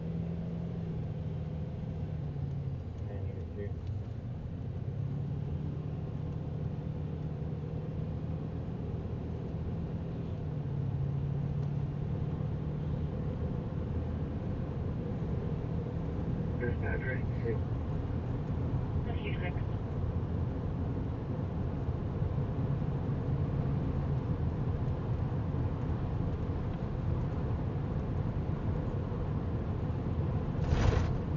Rick, 86 will be back here out North 287, part 3. Unit 2, this is command. 10 for rescue 6. Thank you, Phyllis, if that's how you pronounce your YouTube username.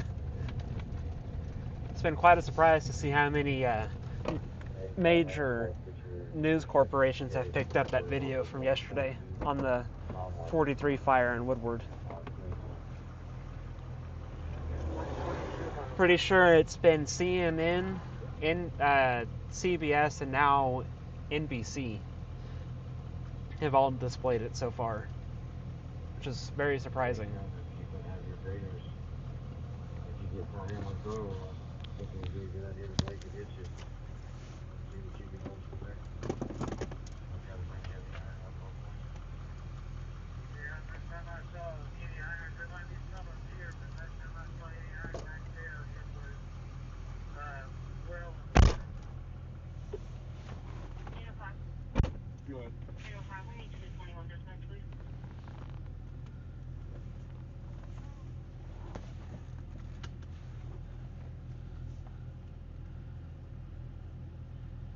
Unit 7, Unit 2. Yeah.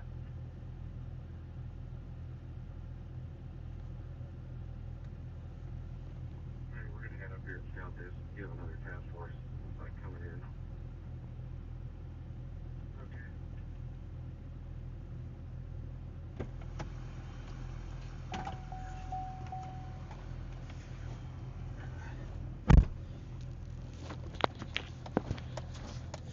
This fire is over 12,000 acres. It's burned over 12,000 acres so far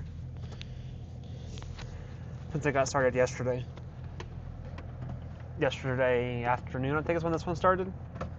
But it began to expand and move eastward again this afternoon when the wind started to pick up again.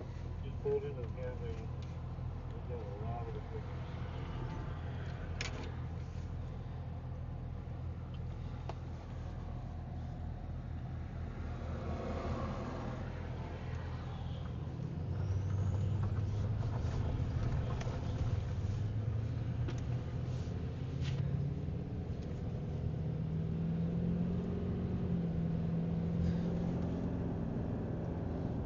Wrong direction.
Yeah, see this, can you get me a weather forecast? 123. 11:23.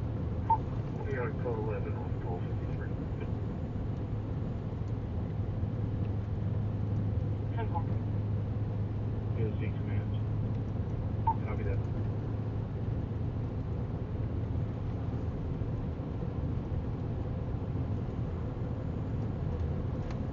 Hey, sir, can you show me 10-6 back to high school? I've got another resident here with me, and we're waiting a few more minutes to see if anybody else shows up. So if you could even call, send them this way. 10-4.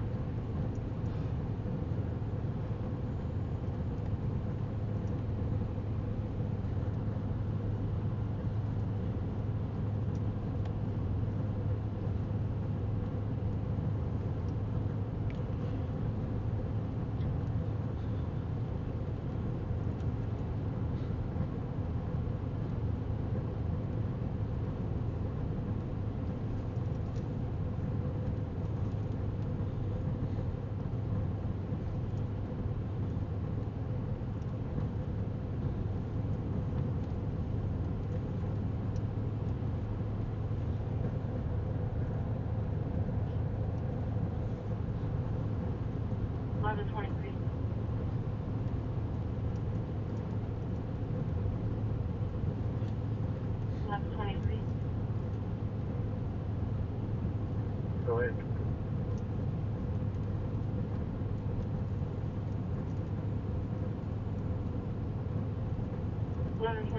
Booking has a male subject that also needs a ride to town. Will you be able to transport both, or how does that resolve? I just emailed up in the receptionist left. I'll just pull her out back and take you. 10-4.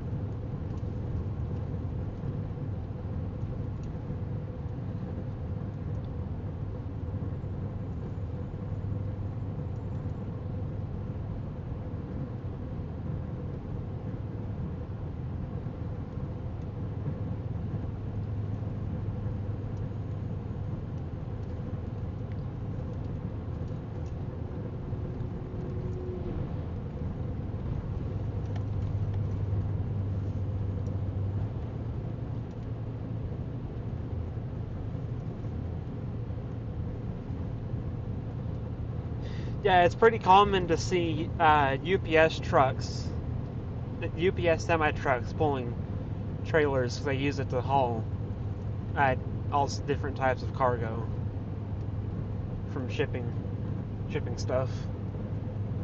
Usually go from office to office. They usually go from office to office. Go ahead for him too.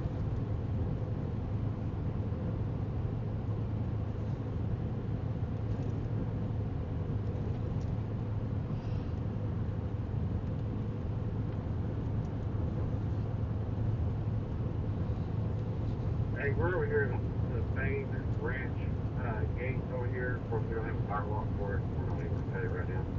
But that looks like it should give us pretty good access to the 2-track that's going to lead right out almost to the head where this tire's at. Okay, he's in briefing. I'll pass it on. I would say it's a little more than a mile away from 287 right now.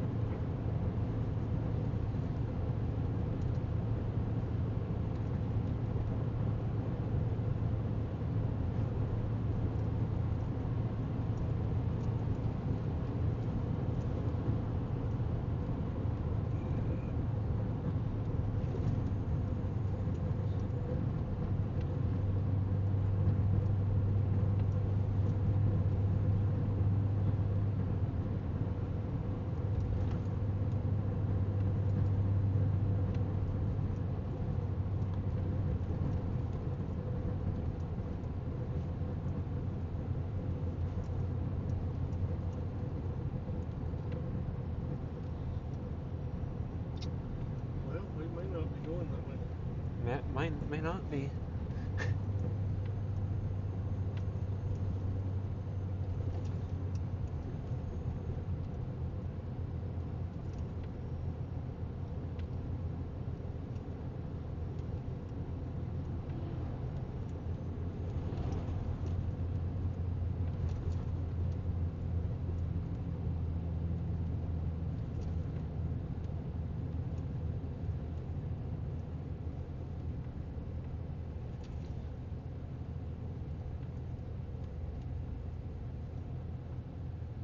Nope, we ain't going that way.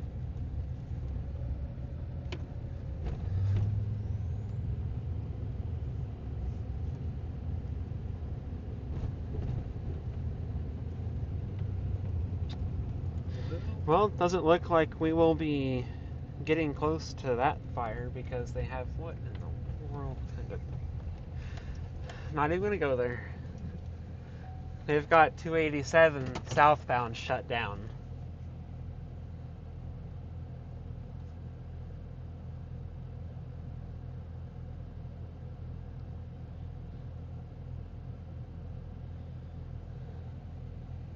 Which is what I was afraid of.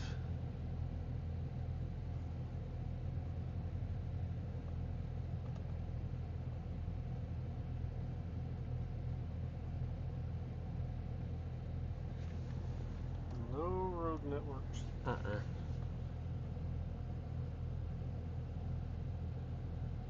And I'm pretty sure they have northbound shut down as well. Yeah. Oh yeah, if they have southbound, they have northbound. Mm-hmm.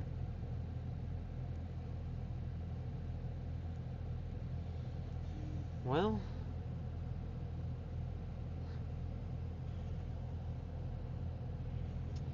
Not getting to that.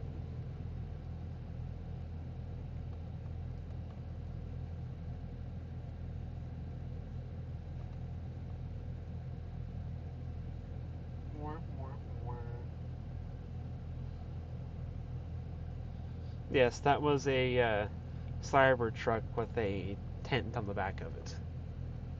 Or some kind of camper on the back of it. Yeah, it's a solar charger. Some sort. He's tied into the top of it. Is he? Yeah. That's weird. Yeah. It's your favorite. No. Yeah, it is.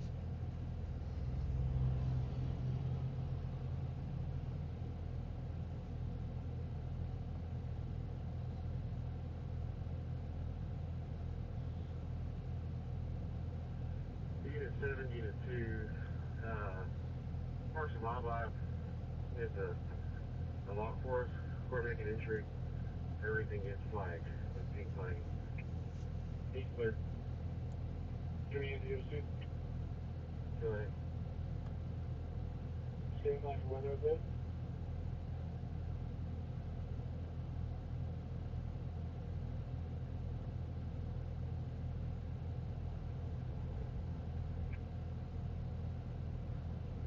Winds are still out of the southwest. 15 to 20 to 25, gusts of 30 to 35. RH values around 10%, slowly increasing. KOA, you'll show me out of Fire Command, District 2. Great. Base is clear. And I feel like if you go back that direction, that road's probably Wind watched is too, expected to drop a little bit because the over fire the burned next few across it. hours. Would not be surprised to see all night sustained winds of 15 to 20 mile an hour with gusts of 30. End report. Which road's gonna be blocked? The one west of here, going through Channing.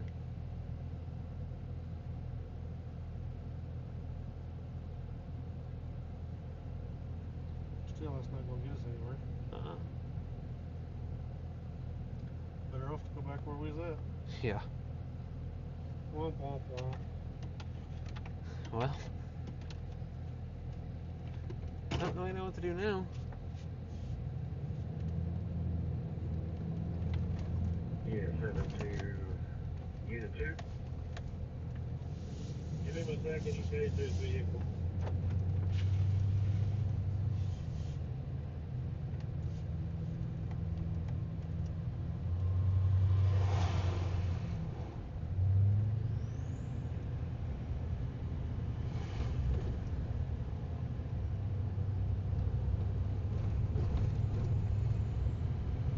Okay, hey Daniel, all this stuff is on the other side of our track. It doesn't look like it's crossed yet.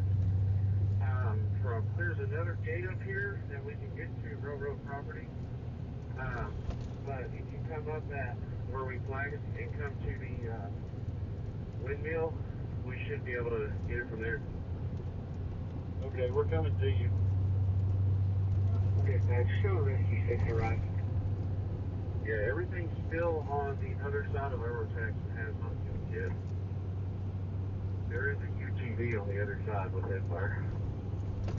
Roger, Fox going local.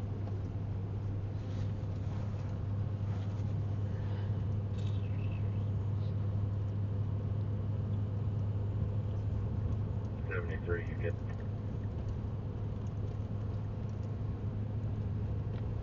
Well. We're just letting it pulse really.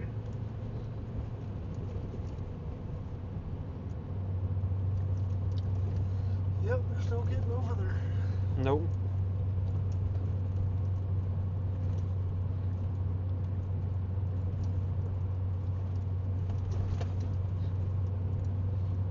Helicopter. Yeah. Drone. Drone. Don't have one that'll reach far enough. Drone croaked before it got there. Yeah.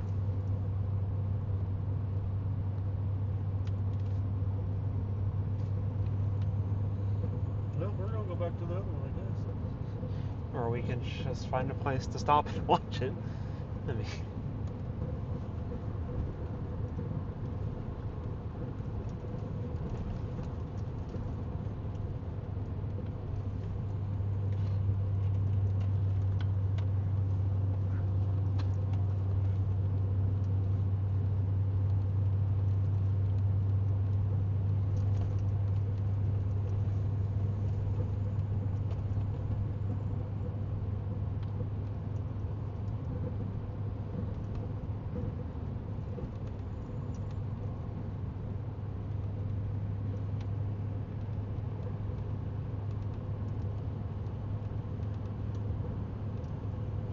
the crazy thing is that fire still only got 12 miles south of us. And it's got all this to burn. Yeah. If it jumps the highway. Then it's headed for Lake Meredith. Yep.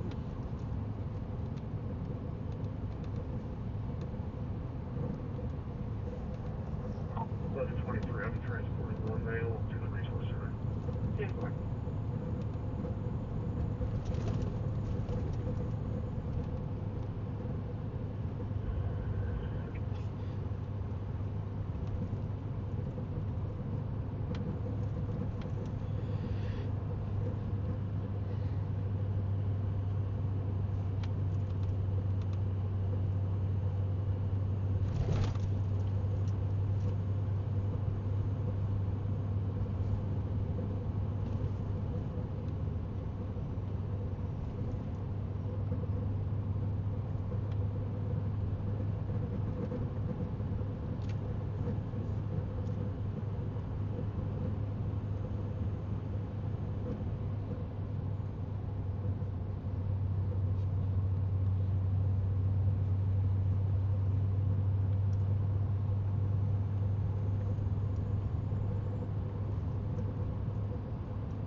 Yeah, I mean, as far as it looks like on satellite, this is the only real big fire that's going.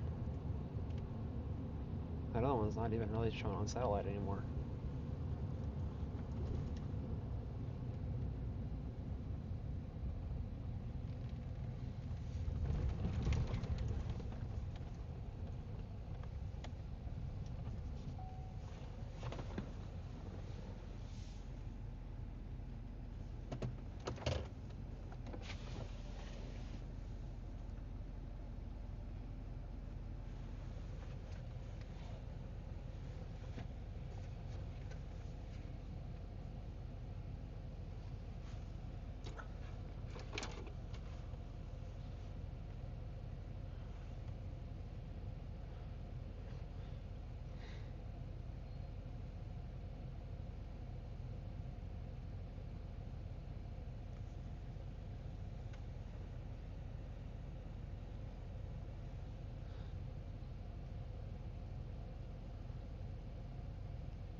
Unit 2, this is 1-5.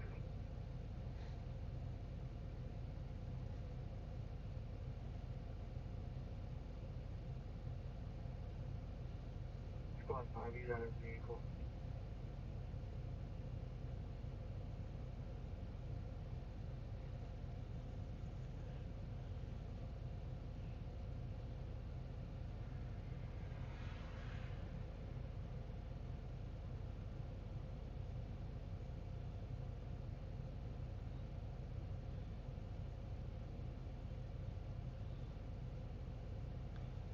Yeah, I saw it.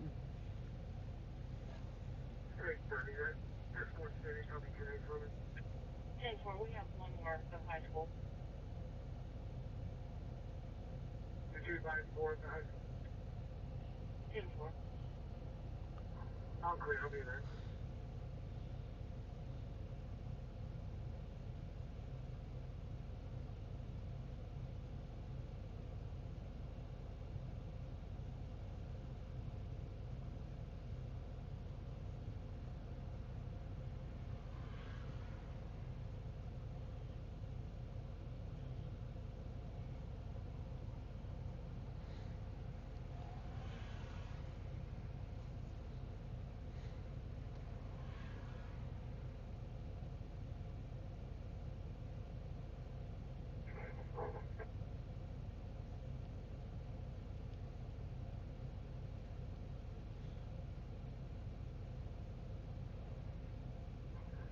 Hey, Daniel, you on too?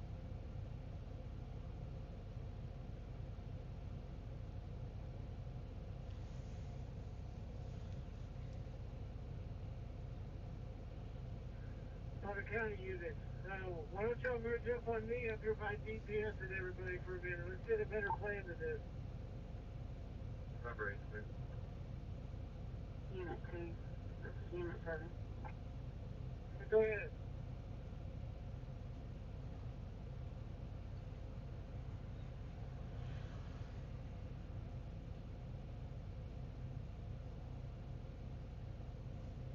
Hey, 32. 32, go ahead.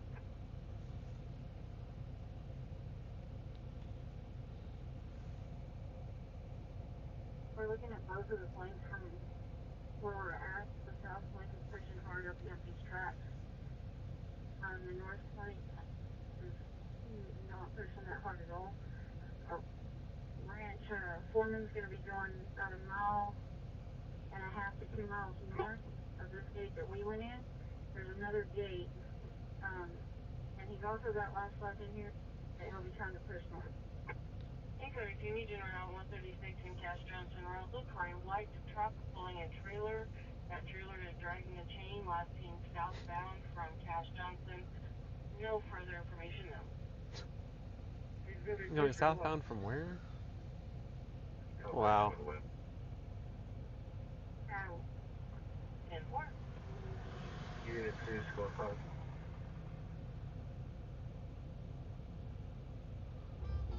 Wiener Schnitzel knows the best. Sorry about that. I think you just turned off the scanner.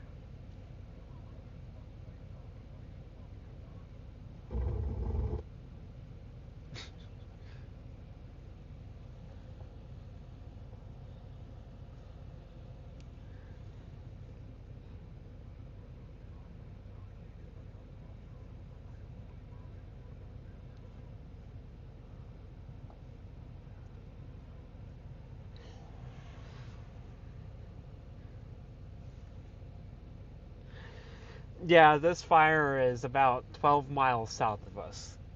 We can't get any closer to it because 287 southbound is shut down, and 287 northbound out of Amarillo is shut down as well. So we can't get any closer than this to it. And this road network out here isn't the best either to do this. All ranch land. It's all ranch land out here, so there's not that many roads besides the main highways in these paved side roads.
And for anyone who's kind of just coming in and wondering where we're between Amarillo and Dumas on the, well, we're looking at the Lavender fire, which is just off of 287. We cannot get, we cannot get any closer to the fire because 287 southbound is shut down and 287 northbound is shut down. And the roads out there is no road network out here to get any closer to it because all of the main roads that are southbound are shut down. So there really isn't much that we can do about it. 832, 10-4 is going to be a white pickup truck pulling a trailer. 10-4.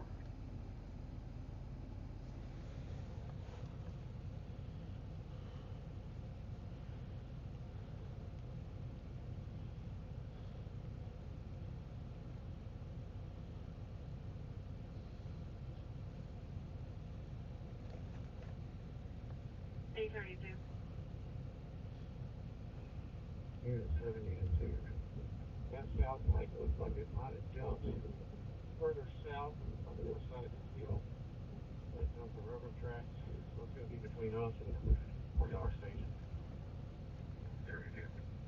832, Hutchinson County Fire Department found that vehicle around Turkey Creek. They are having a conversation with them. You can 22.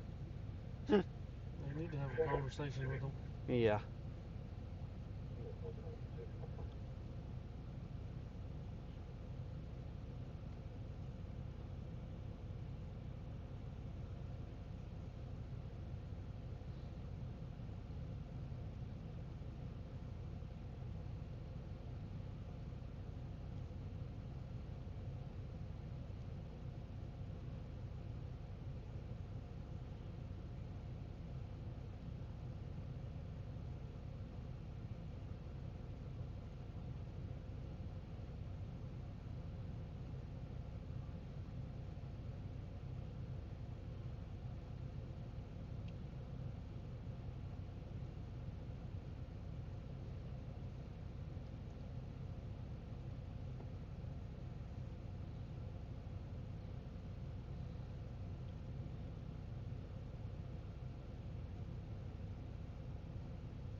173, this is squad 5.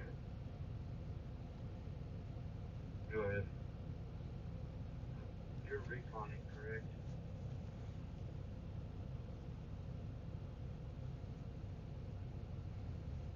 10-4, we're trying to get a good spot where we can see it.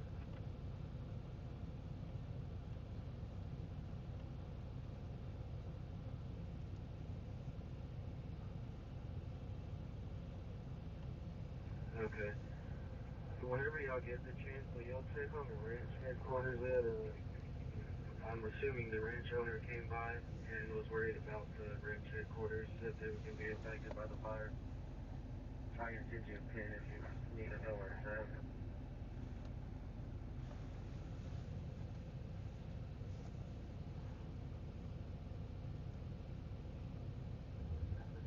Okay, Logan, we talked to a ranch hand earlier, and he said that the headquarters is south of where the fire is impacting. Okay, 10-4. We are going to run down 87 and double check it. 8:30.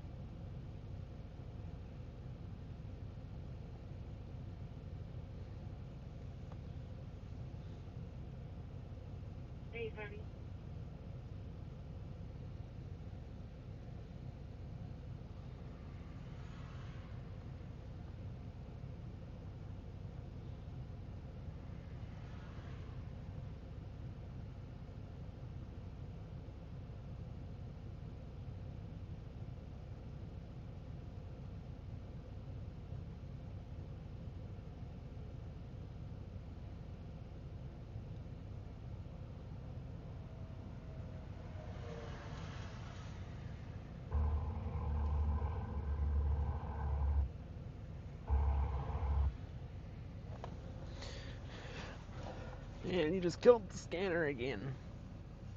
Every single time you play a video with sound, it kills the scanner. Then you close it and it goes away. Hey, Ty, can you turn that rear right light off, please? 10-4. 8:05. Correction, 8:08.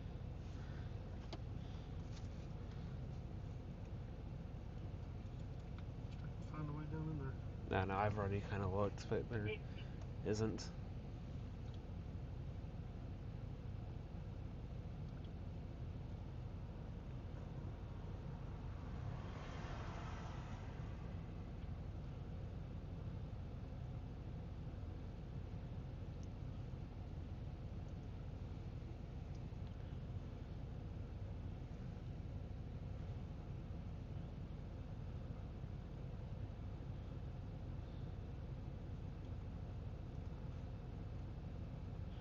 I mean, there's roads, but those roads are ranch roads. So,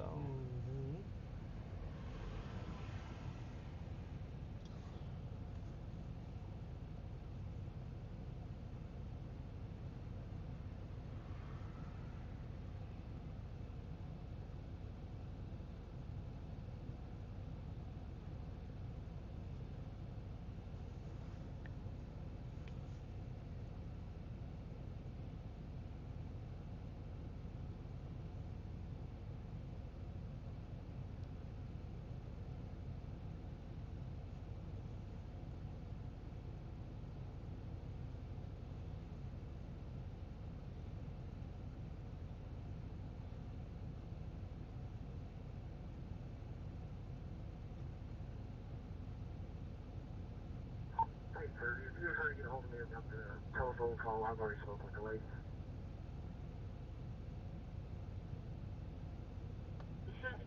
74, I was calling about a different lady. She's wanting to go to Riviera Park. She's on her way now. Okay, we'll be standing by.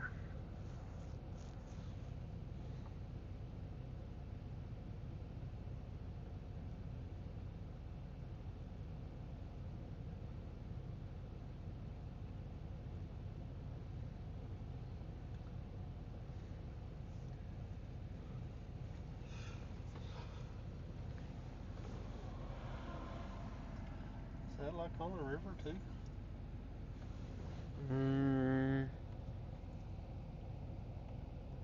let's look. north of the river. Just barely. It crossed the Canadian earlier this afternoon, because it was back here. Mm-hmm. Now it's across it.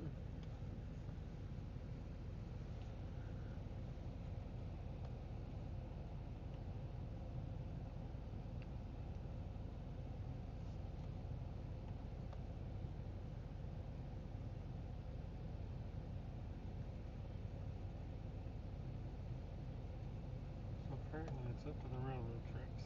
Mm-hmm. The fire has jumped the railroad tracks that are just west of Highway 287. So it's just right in here. Mm-hmm. That was 5 minutes ago.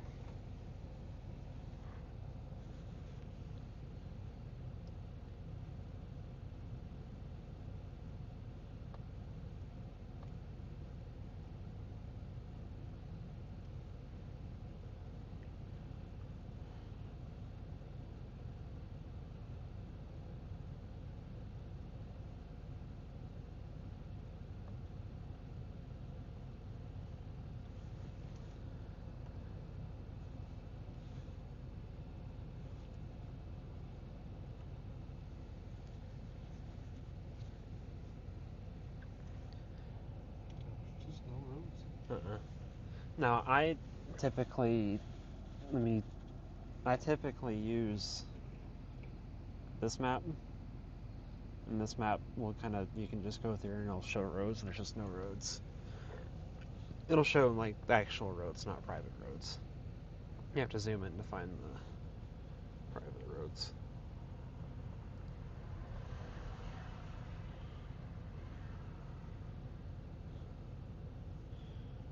Unfortunately, I'm out to the herd south 5 and dead. Unit 2, this is squad 5.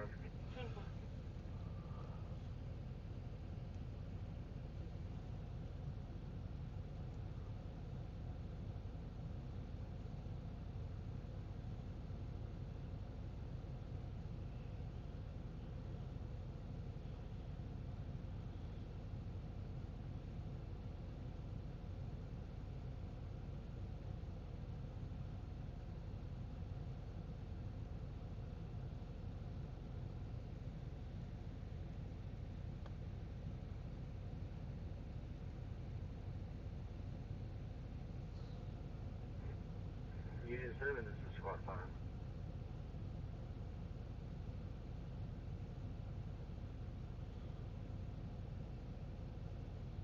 D34. 34, go ahead. D34, good one. Okay, go ahead, Logan. We're supposed to be on 24. Yeah, that's a second. Okay, sorry, we didn't know that. Truck's back in operation. Do you have an assignment for us? Sorry, you were not in the briefing. Do I need to come pick that up, or can you bring that to me? It's in our bed right now.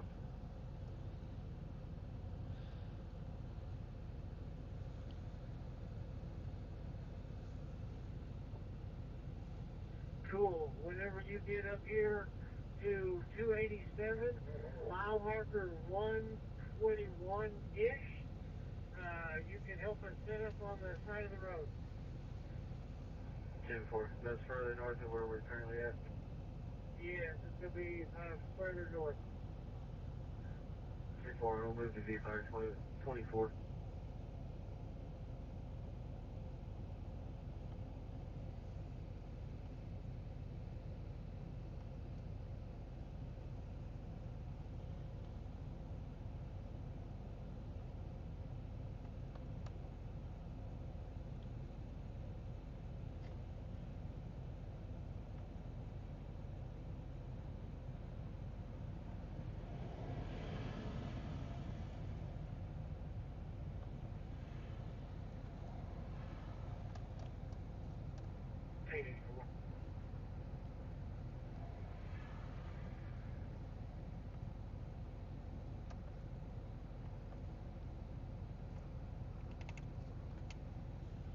Well, I think it's about time to do something different.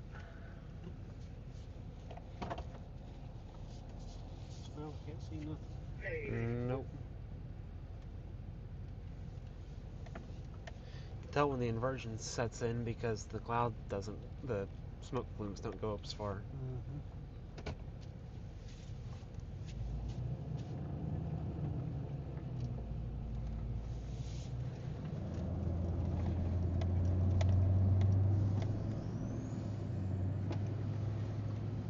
Shut her off just yet.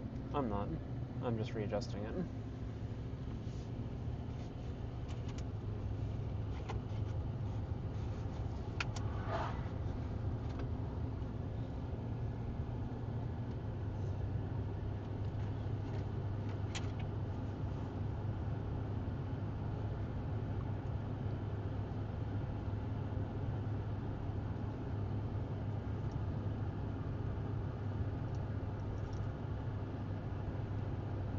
Cooling off too. Yep.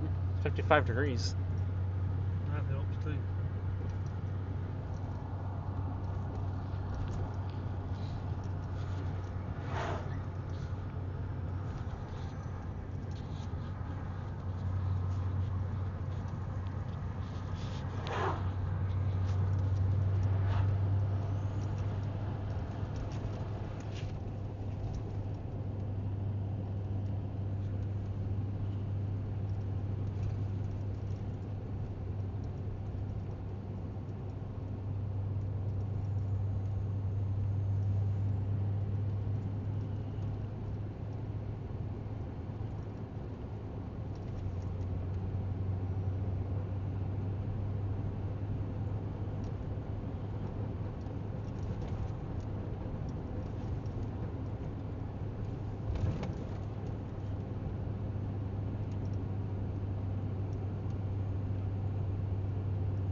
I'm going to be taking this escort for 3 minutes. Hey, Susan.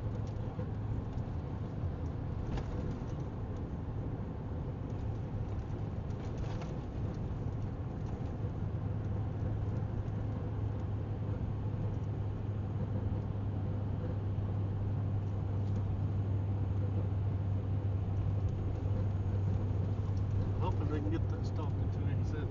Yep. Which is a possibility they could be because the winds are dying off and That's a 4 temperatures. lanes road. Yep.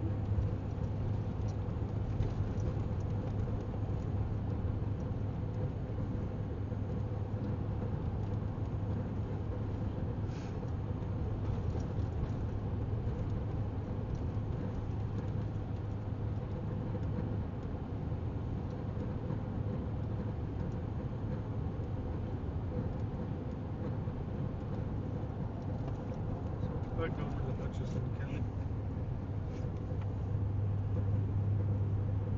Which it looks like it may be out, I don't know.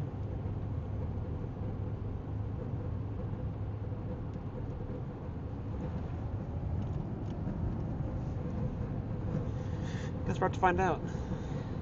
Yep.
111. Good.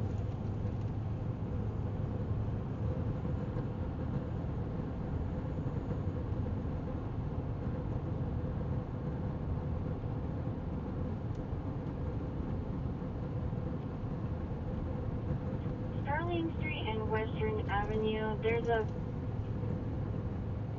someone's concerned because someone's welding at a residence. It's going to be a corner blue house. Oh boy. Anything happened? Sterling Street and Western Avenue. RP called, passed by, and said they are welding, and she's just concerned because of the fires. Okay.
they're watching your stream. If they're watching carefully, they could see a dinosaur Yeah?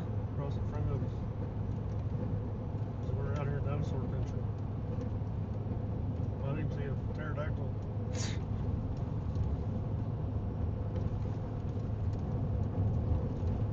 They still roam around out here.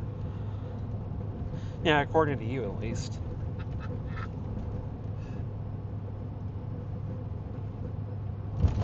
Oh god.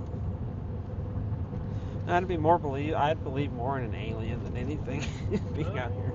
You did see a dinosaur.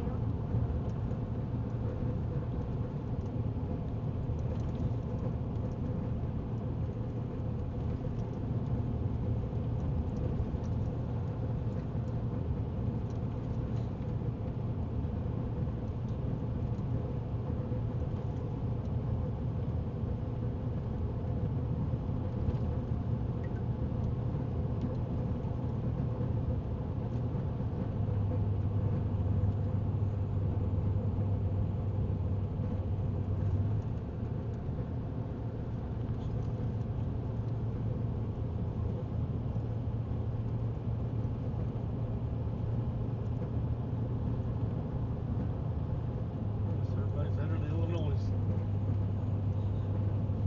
Yeah, a lot of people are.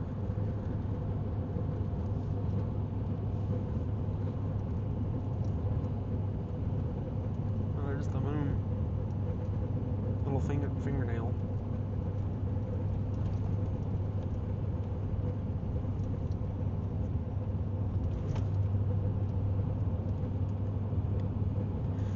Yeah, once the sun goes down out here, it gets dark pretty quick.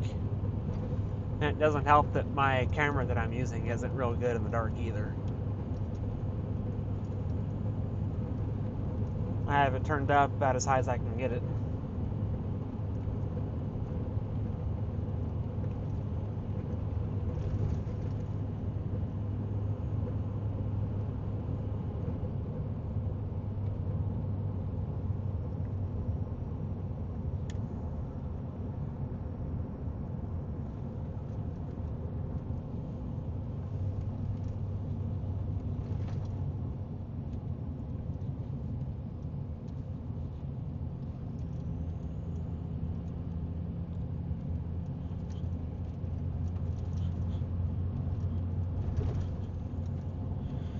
I guess technically that's cut across to go to Borger. Yeah. That'll take you north of Lake Meredith and then over to 1123 to Sanford, and then you take another highway over to Borger.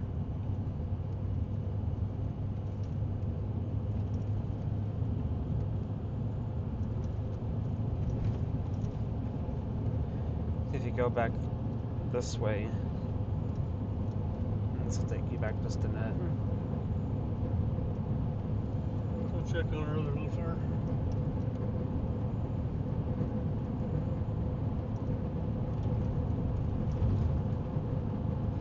They'll probably call it a day.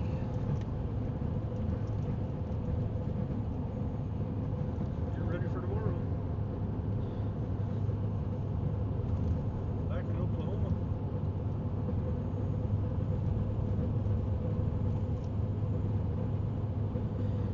Again, thank you everybody for joining into the stream today. Probably not going to be as long as it was yesterday because there aren't as many fires, and the one fire there is, the one real big fire there is going right now, we can't get to it because the highways are blocked and there's no road access to it from side roads because all of this land out here is owned by ranchers. So you can't get, there's not that many side roads out here. So we're going to go check on the fire that we were watching earlier, which was the Canadian Bridge fire between Borger and Stinnett, and if it's gone, then we're probably going to call it and then head back home to Oklahoma City and get ready for tomorrow, as there's another critical risk across much of central and western Oklahoma for tomorrow. And we'll be covering that tomorrow afternoon as well.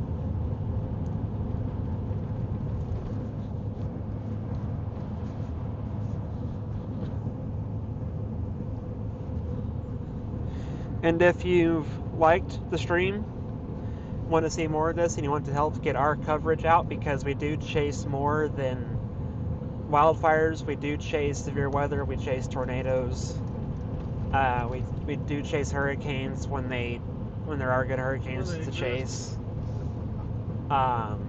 We do winter storms as well, so we chase about pretty much everything. So if you enjoyed the stream and want to help get the streams out, get the coverage out, then I would appreciate if you'd subscribe and like the stream and share it, because we will be out again tomorrow. And we are also really close to 2,000 subscribers. I'm only 78 away. Hello. So it'd mean a lot if you guys would subscribe and help get me closer to 2,000, because it seems just like last month I wasn't even anywhere near 2,000. And now between these last 4 streams, I've gone up a lot. I've gone up over 600. I've gained 664 subscribers in the last 28 days. And with a lot of those having come from today's stream and yesterday's stream.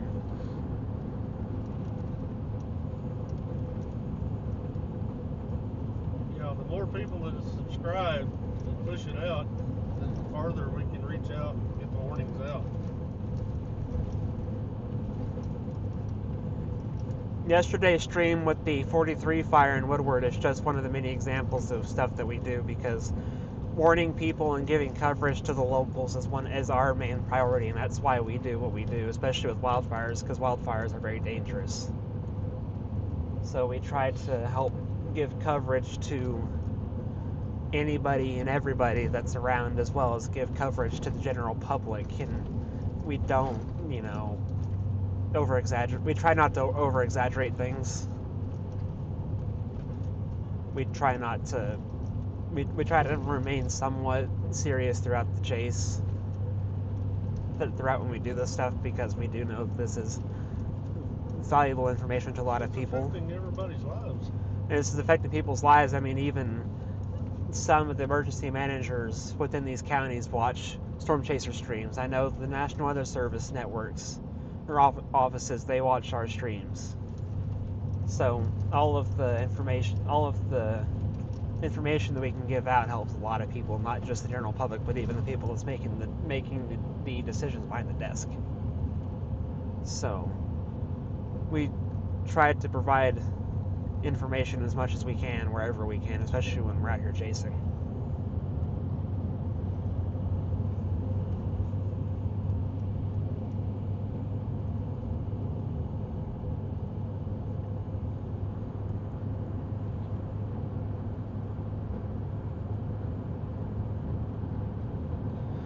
And as well, if you want to watch my streams as well as other chaser streams and track these wildfire threats, track winter storms, track severe weather, there is a download in the link for Apple and Android devices to download or to purchase Radar Omega, which is $9.99 on the on Apple Store and Google Play Store.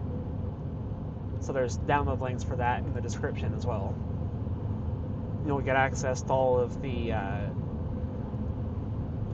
radars across the United States. I think there's you can get access to a bunch of other radars across the world.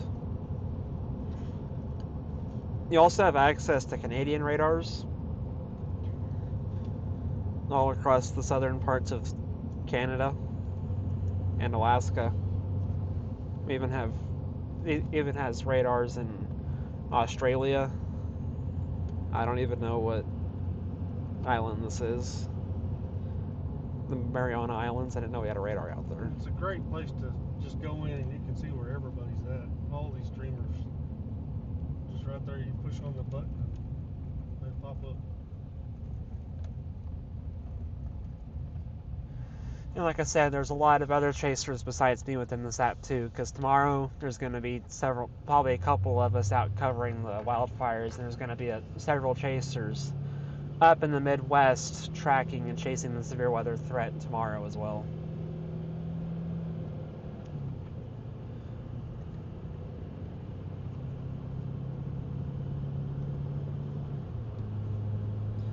I didn't realize this app had that many radars on it.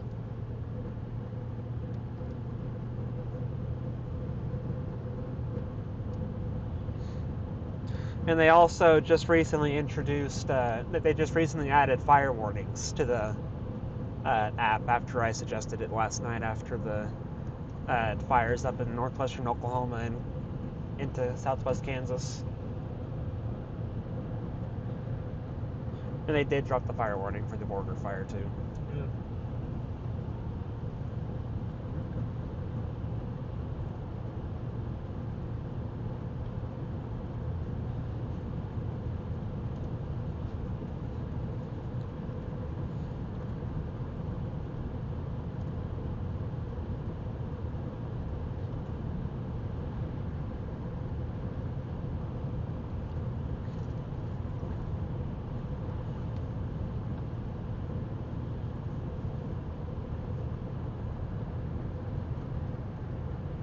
And like I said before, we do plan on chasing the wildfire threat tomorrow, which is across Oklahoma, which will be across central and western Oklahoma, which will be in our backyard.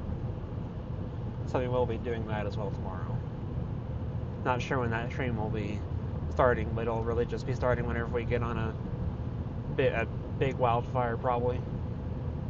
Just like how this one started.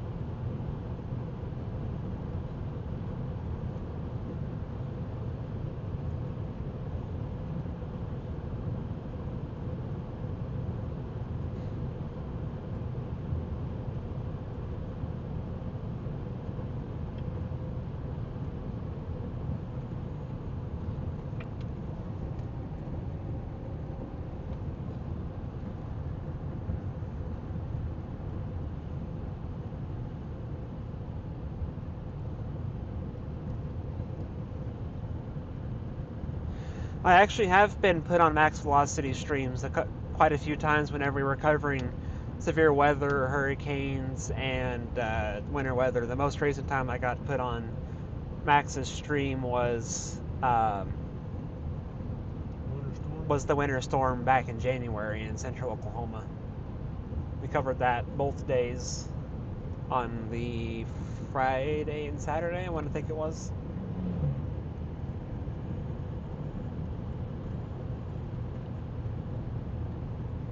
He's a great guy, and he's reached out to me back in October, I think it was, to join the Radar Omega Chase team.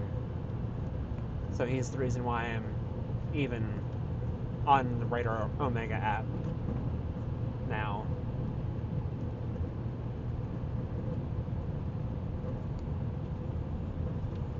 He's also done a lot for weather awareness as well.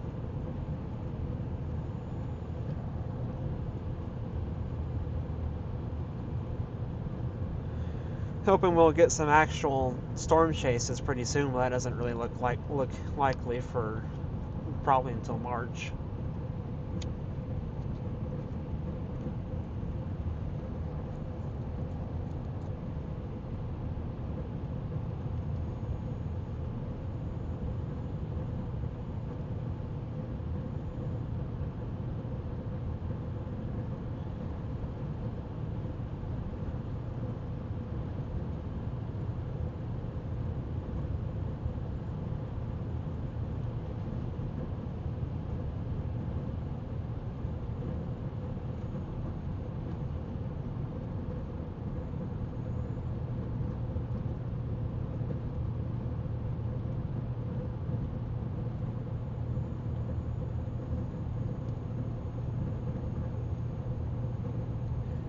Yeah, I remember who that was. That was, I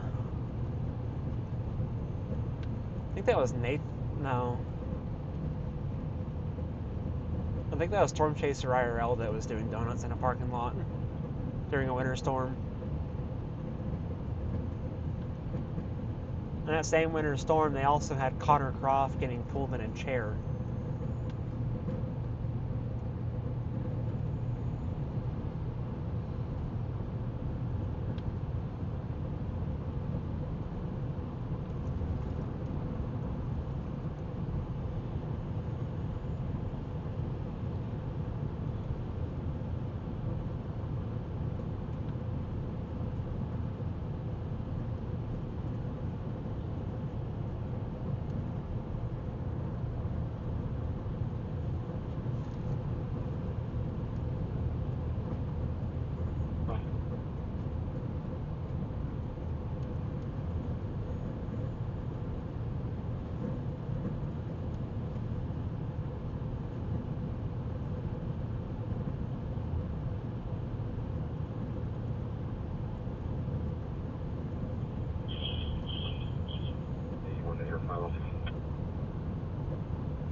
No, wildfires don't typically cause power flashes, but wildfires themselves create light from the fire. So,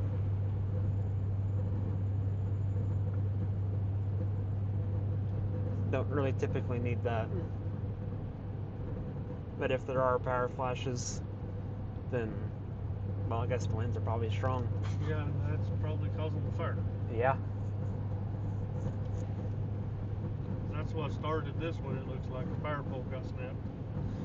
Yeah, that's what might have caused the 43 fire up in Woodward was a snapped power pole. Yep.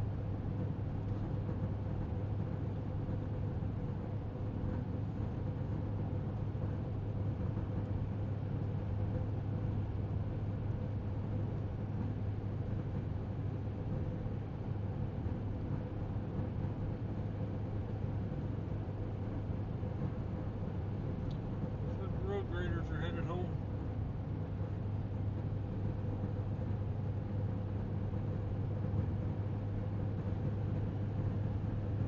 Yeah, I don't really see much anymore.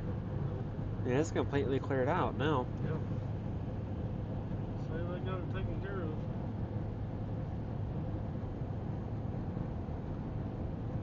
Very fortunate. Yeah. This could have been a big one. This is about the area where that over a million acre fire started 2 years ago. Mm-hmm. 3 years ago.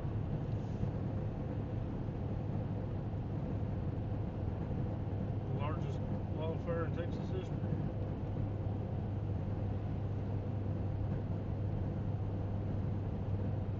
Might still be some fire trucks down in here, we'll see.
Down in there.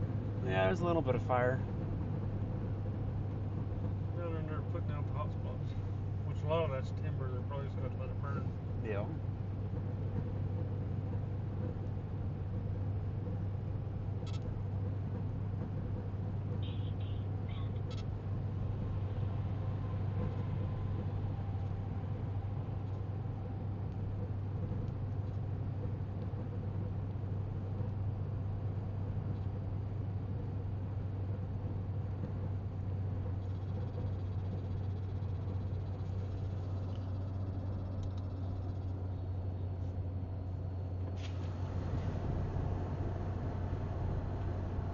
But it definitely looks like they got a lot of it down, which is good.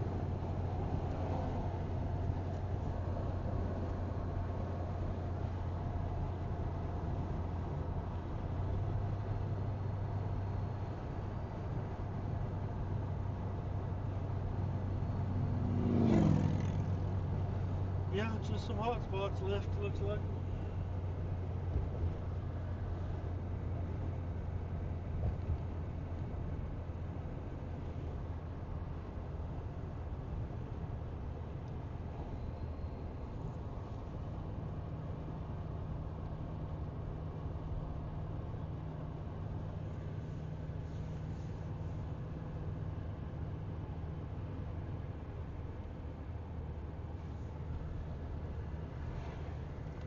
say they have it contained, though. Yeah, they definitely have it contained.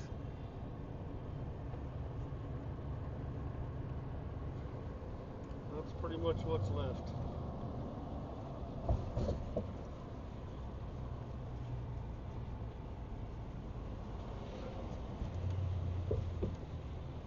May still be a little bit over on the east end.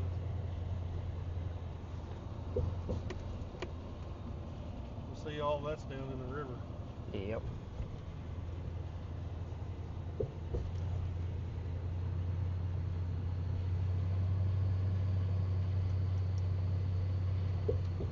Nothing much you can do about it. There's water. And it's burning.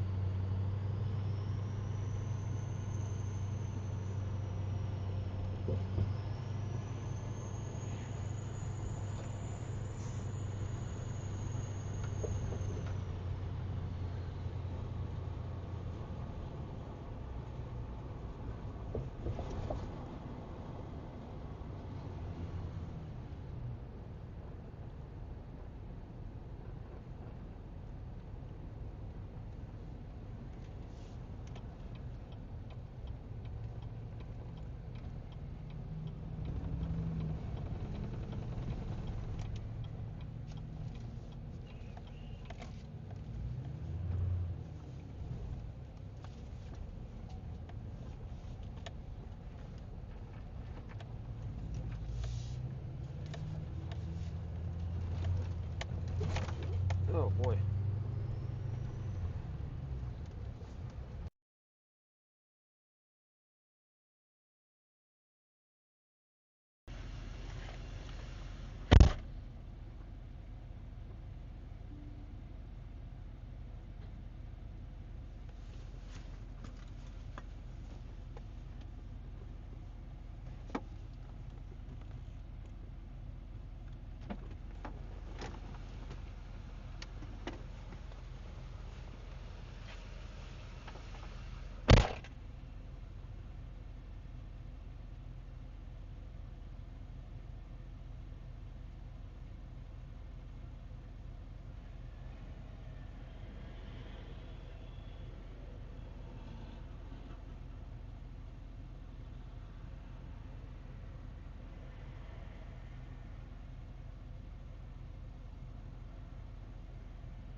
Yes, our truck is a diesel.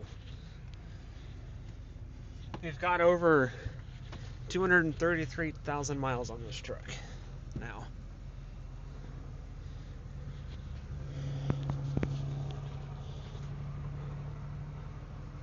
Hello? Yeah?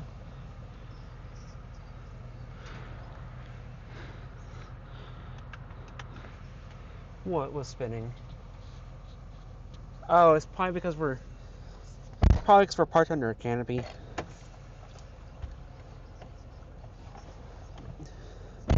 Yeah, that'd probably be why. I mean, it seems clear on my end. Yeah, it's probably because we went under a canopy for a short time. Yeah. Kind of still sitting under one. No. All right. Yep. All right. Bye.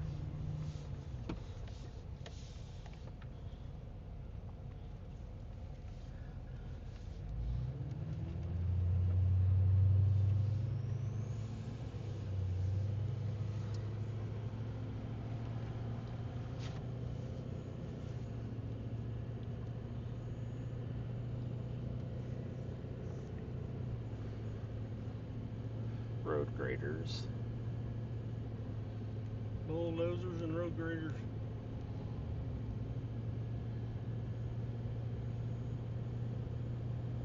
Lots and lots of road graders that come all the way over here. Unless that's part of that plant. Yeah, it's part of the plant, it looks like.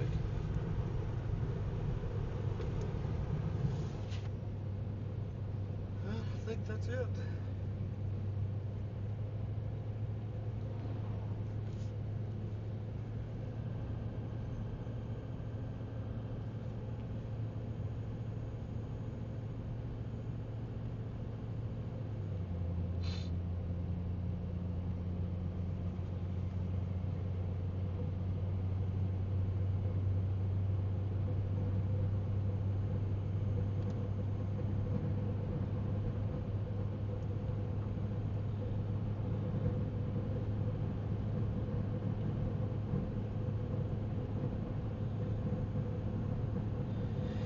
All right. Well, I think we're gonna call it here because this fire is pretty well put out, and the other fires can't get to it because of the highway being blocked off.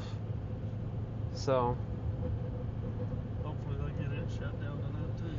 and hopefully they get the Lavender fire shut down and not let it